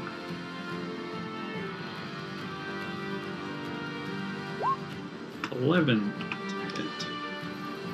Does not do it. Another recharge attempt. They just can't recharge. Bite on Arthur from the southmost round. 19 to hit. Yeah, another another off 17 points of damage will do it for him. Big damo for that boy. You're down. No, he is not down. No, but not far off. Got it. Arthur. 34 points of damage in 2 rounds. Big boys. Arthur will, having this thing bite on and just goring him, will almost like take his bow, aiming right down at its head, and then like he falls backwards as it's fucking tearing into him. And he looses this arrow at this one here.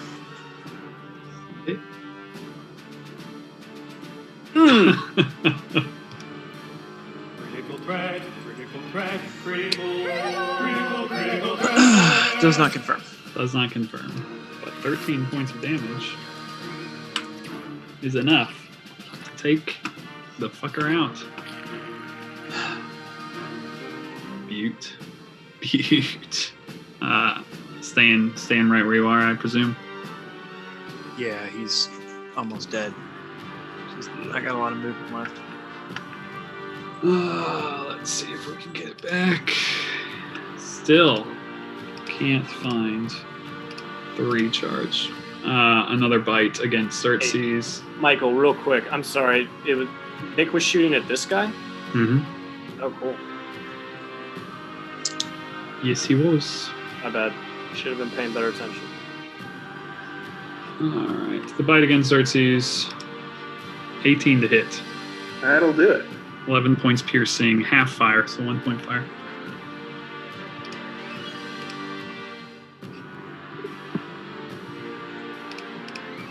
This hellhound is dead. It is Clavius' turn.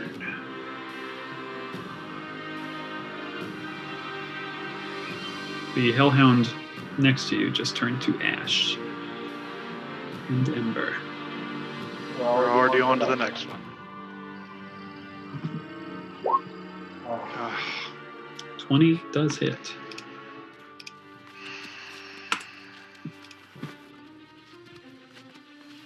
I regret so many things. Isabel? That's it. Okay.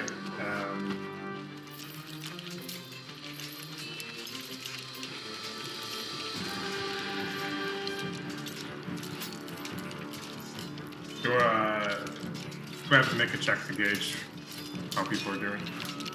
I mean, the bloodied people you know are bloodied. Okay. Anyone else? You can check. You know, Steven is right where he was before, so still fairly injured. But you know, Borseal and Arthur are not doing great. You know, Xerxes is not doing great, just by looking at them.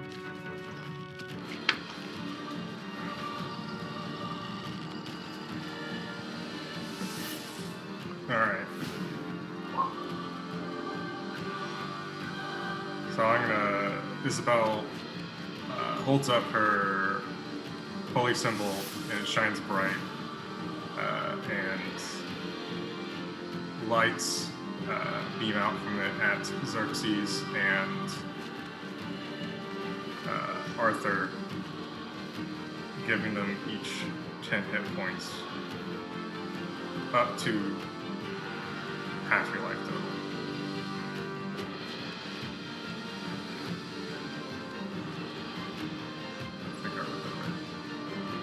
What's your cleric level? 4. So I have 20 hit points to distribute. Oh, that's how that works. Okay. Yeah. Yep, divide those hit points. Yep, that makes sense. I'll take 10. 10's good. 10 is good. That's great. And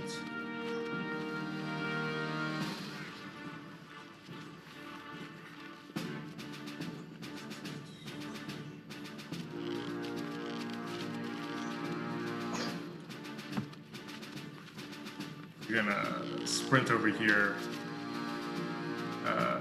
and just kind of tap the hellhound on the back and side with the shield, trying to get its attention a little bit away from Arthur. Nice. Nice little distraction tactic. That's it. Steven. The battlefield splits. I don't like this. Also lost complete faith in the dice rolling favorably on damage. What you should remember is the dice have been rolling favorably on d6s. Yeah, because I'm sure the hellhounds totally take all the fire damage. I just mean the old recharge. The lack of fire breath. Oh yeah. Quite favorable. So yeah, no, very very fair, very fair. The dice give it, and the dice take it away. Steven's gonna just do this again. This time at the one Isabel ran over to for reasons passing Steven's understanding.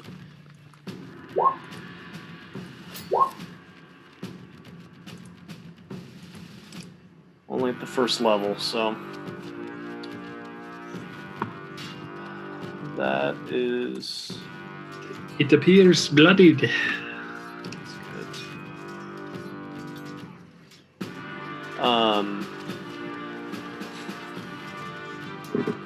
He'll shout at Saru and Arthur, don't give it a straight line to shoot at. That's his turn. Saru. Cat-like reflexes. Basically, yeah.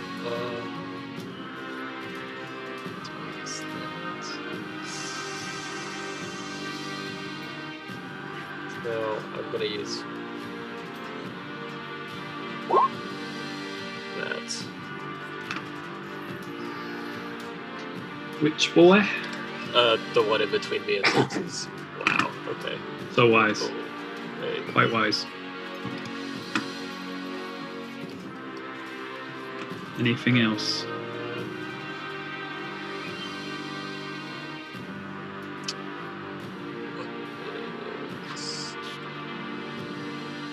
Nope. Can't do that. Can't do that. Nope. Alright, nope. That's it. Lovely. Anna.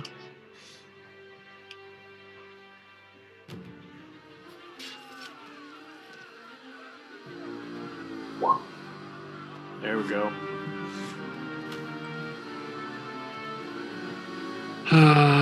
Which boy? This guy? I presume. You're muted. That's also the only one she can hit, so it makes sense. Yep, that boy. Alright.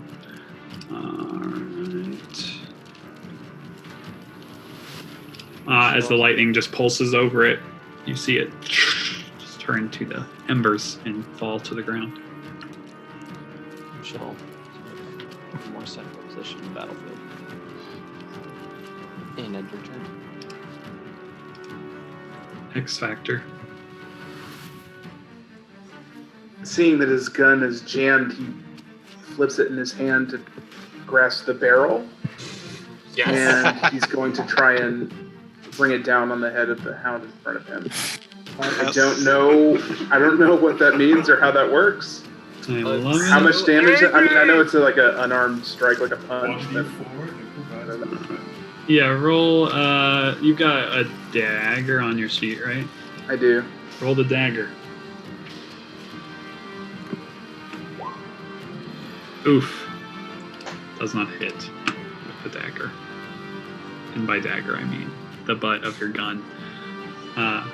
Luckily, it does not go off and send that bullet that is jammed in there into you. So that's good, at least. There's an upside. Anything else on your turn? Should I have gotten advantage on that with flanking? Actually, yeah, you should have. You absolutely should have. That will hit. So yeah, you smack this thing with the butt of your gun. Oh my god, I love it. And it yelps. And its flames kind of leak out the side of its head. And it will be its turn. Awesome. Wonder who he's attacking. That's amazing. There she blows. Oh no. There she blows. I can take it. Give me the half damage. Yeah, but I'll move. Saru, you get an attack of opportunity as it moves out of your range.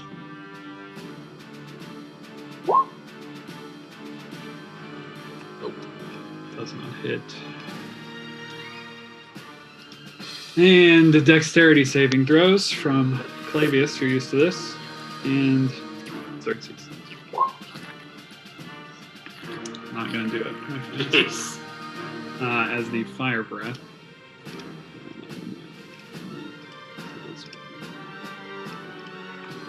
Exhales.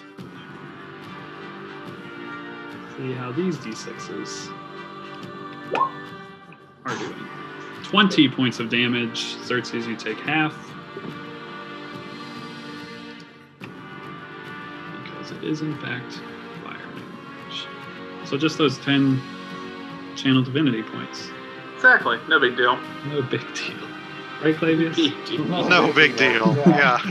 Me and Borseal just club single digit. Just burning it up on the ground. Alright. This hellhound is gonna see if we can do another 6. Sometimes if I say it out loud it happens, so I always try. 75% chance goes after Isabel, who just tried to gain the thing's ire. It does. Isabel, a bite coming at you. Okay. 7 to hit.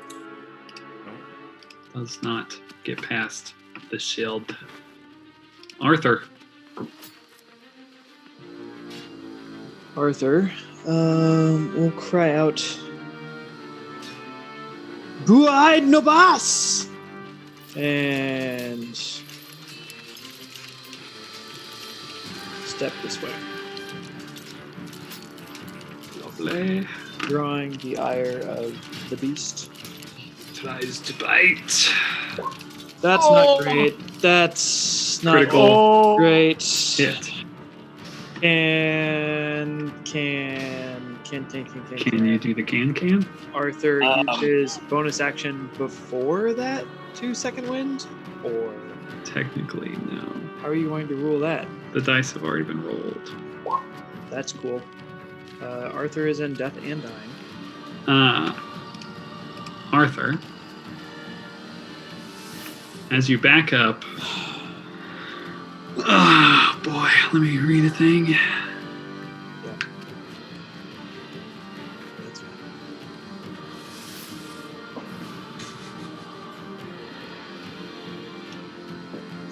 Arthur, as you back up,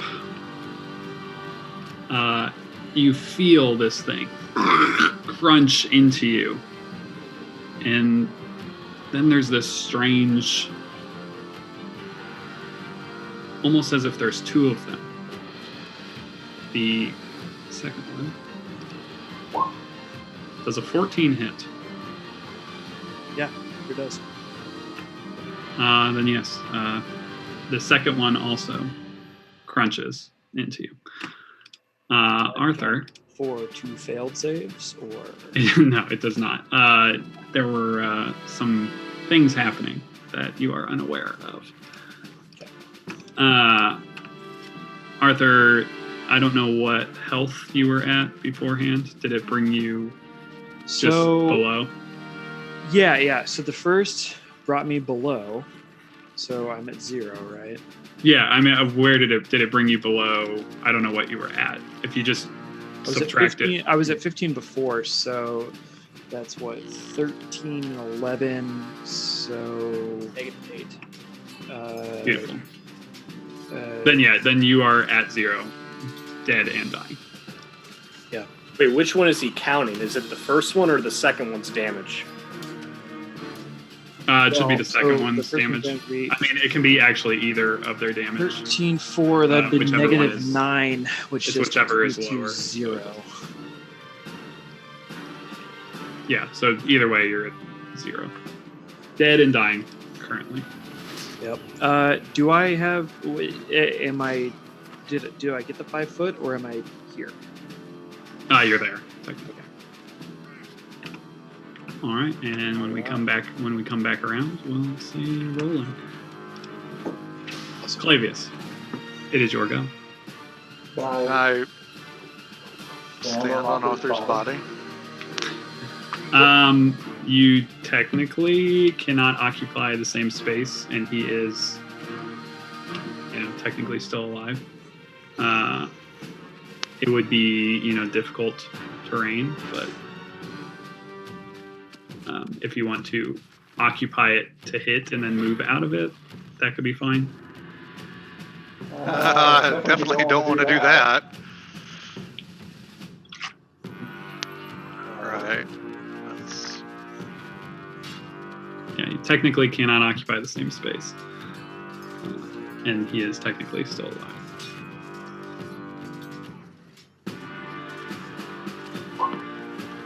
That will hit. There you go. It's not feeling great. Isabel, you see as Arthur tries to back up, this hound biting into him and him falling limp.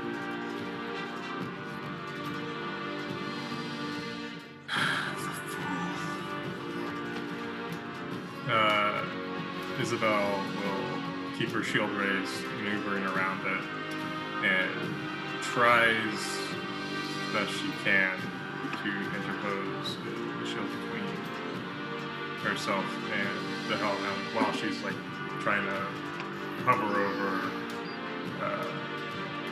Arthur, trying to block him from any attacks, and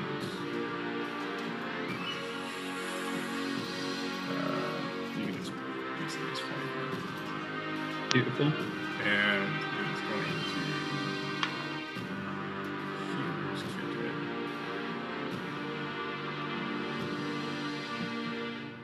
So Arthur, from -9, so you'll just be at 1 hit point. Is the healer's kit not like a DC thing? How's that work? The healer's kit stabilizes it down. Down. And Isabel has a feat that allows her to give someone 1 hit point when they are down.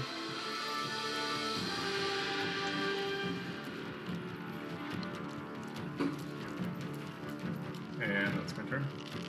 So yeah, basically what would happen if you were at if you would have been at -4 and she rolls an 8, you would go up to +4. But since it didn't get you above, it just puts you at the 1. If someone else uses a healer's kit, they can just stabilize a downed player. But you have to have healer's kits and be able to use them in that instance. Right. Steven. Steven really pissed, and second level. Sorry, these are all GM, but 555. Yeah, 18 points of damage to one closest to you. Yeah. Pounds it into embers.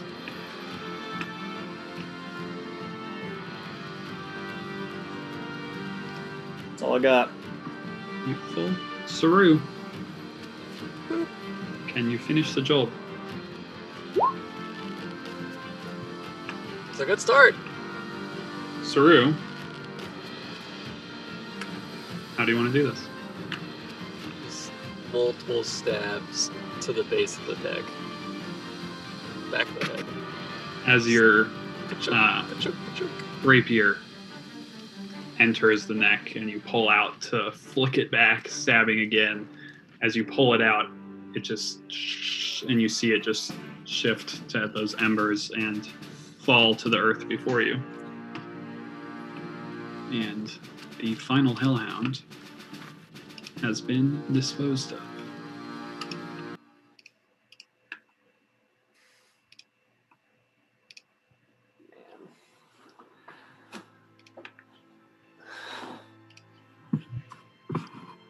Ugh. Poor Seal is such an empty sponge. Yeah. That guy. I mean, he took literally the best, 66 I've ever seen. He was almost dead. 2 hit points away from permanent death. Yeah.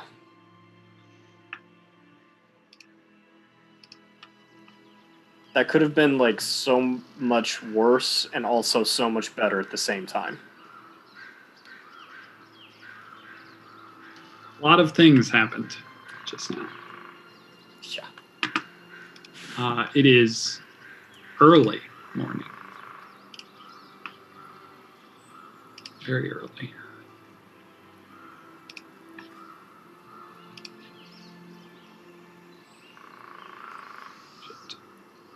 Can Anna do an investigation to see if she knows what kind of animal this is? Absolutely. Not quite sure. A fey, fiend, or undead, or can I roll again? to see if It is a fiend, yeah, so you can roll again. Huh. I skipped this day between class. You didn't, yeah, you skipped that lesson. Xerxes, on the other hand, is at least familiar with the beasts, as many of us know. Mm.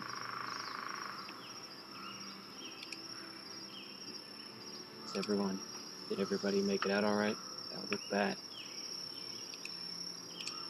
Arthur?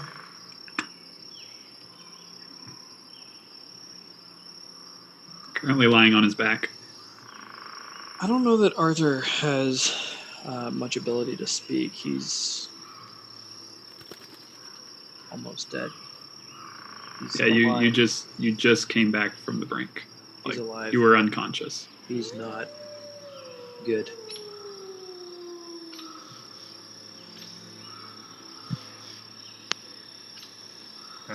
Isabel just tend to his wounds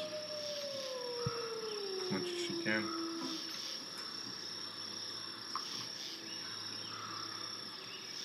Xerxes sits down and begins to unjam his gun.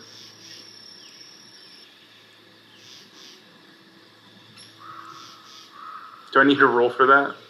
Just infinite tinker checks? Yeah, I mean, out of combat, you don't have to roll. Okay. You can take 20. Ooh. Thank you all for waking. Seems we have beasts on our trail.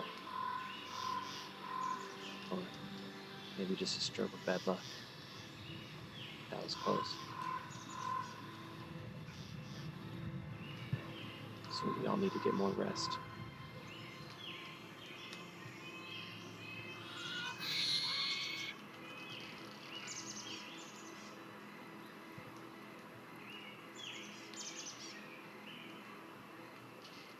Bueller. Is Borseal awake or is he unconscious? Yeah, he's just curled up on the ground currently, but he is awake. There's a blanket, a blanket over the top of him. Okay. I'll pat the blanket and be like, "It's safe now. You can get up." Oh God! If you can. Yes, I can. Though my clothes have seen better days. Is he just naked?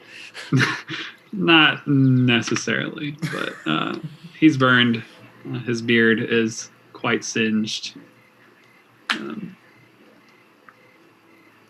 Thank you, Isabel. Thank you, everyone. I know I can be a burden, but I thank you for bringing me back. Because the DM loves using this voice, and if I had died, you would have just found my brother. Dorcian. He's been following us this whole time, 100 yards back. I'm the narrator. Also, who else would do the lost tapes if I was... Well, I guess my ghost. Cool. Someone has to carry the camera rock. I wouldn't be making these jokes if Arthur was dead, but since he's still alive, it seems like a good time. Well, get back to rest. And we can... Hopefully that's the end of the troubles for the night. Michael, with my experience in the past with the Hellhounds, would I know if it was common for them to be... I mean, I know that they were obviously part of the PI, and they were attacking with other creatures. Like, would I know if they often are in service of other fiendish creatures, or if they often work alone? Obviously, I can roll for that, but that's what I'm trying to figure out with my past. So it was there was something different about seeing creatures like that in Red River when you did. They weren't necessarily all the usual things that were encountered during the primordial incursion. It was easy to, at the time, write them off as just being in service of the primordials or whatever, but it might stand out to you now, especially knowing that there are some kind of fiend, some kind of abyssal, creature, some kind of demon, or at least in service of demons, that they were there at that time. Kind of,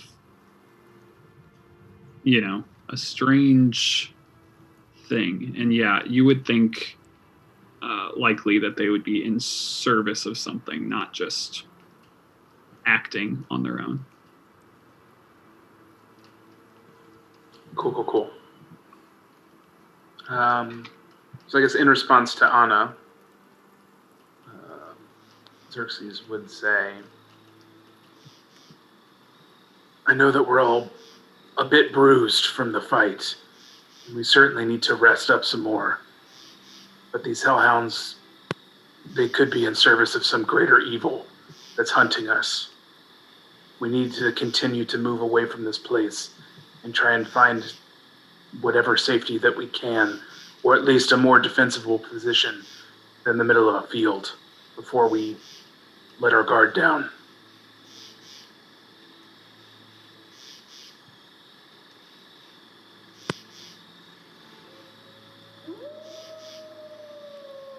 Do you think there looks like he can barely move?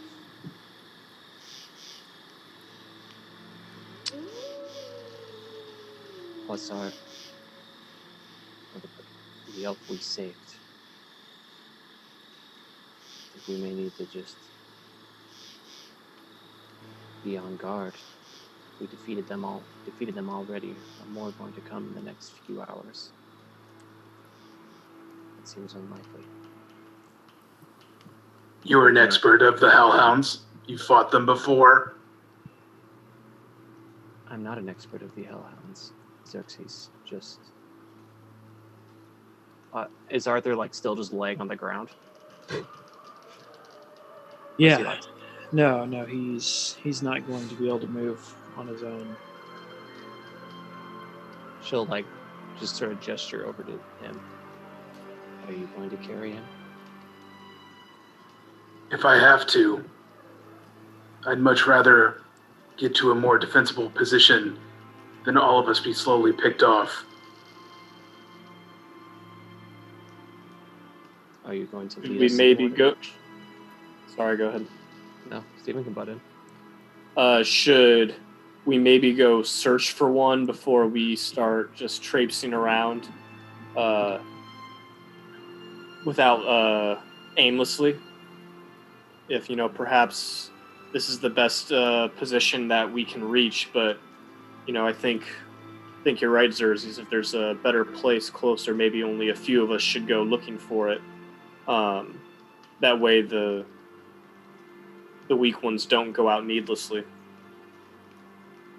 I'm familiar enough with the North, but I'm no expert like Arthur.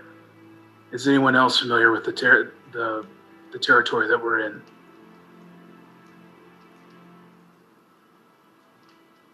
Yes. But I'm not doing too great myself. Can you think of a place more defensible? A cliff, a bluff, a cave? To the northwest is Bray. We've got rivers to the northeast and to the south. I mean, we came over that bridge. It's just fields. How far away is the cave we left?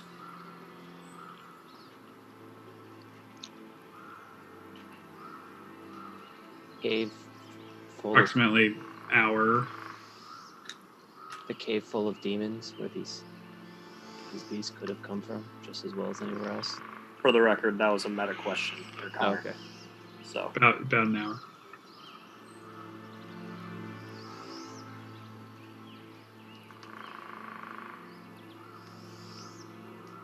Well, whatever we're doing, we all need to stick together, because clearly we're not going to make it very far if we split up. So I don't want to speak for Arthur, but the closest path to Mountain Heart goes through or by Bray to the northwest. And it's just fields. All the way to Bray, all the way to the lake, all the way until you get right up to the stone. Or we can recross the bridge and follow the tree line.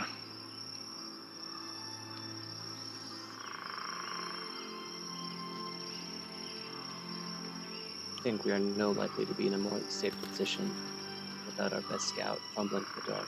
Arthur picked this spot because he thought it was the best spot. I say we just hunker down here.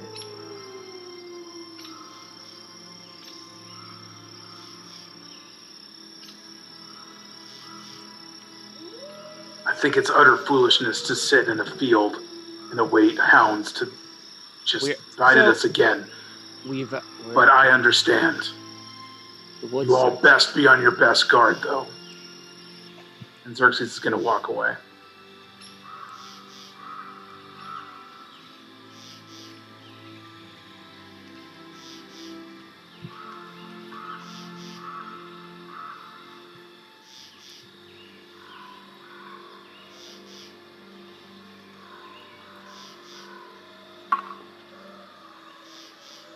What's the plan? Our intrepid adventurers. Currently at 50% non-bloodied or unconscious, so. Is it? Sarah's going to extend a hand to Arthur, trying to assist that he gets up, at least sits up. It's best if you just... You're not going to leave. You're not moving. You should probably just get rest by that.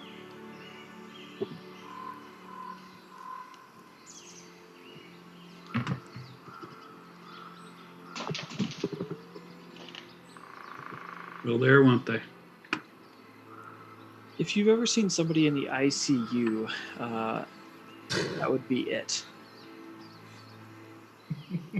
He's alive, but not without help. Isabel's just like treating the mixture of puncture wound and burned flesh, I guess. Mixture of herbs and bandages. At least keep him from dying.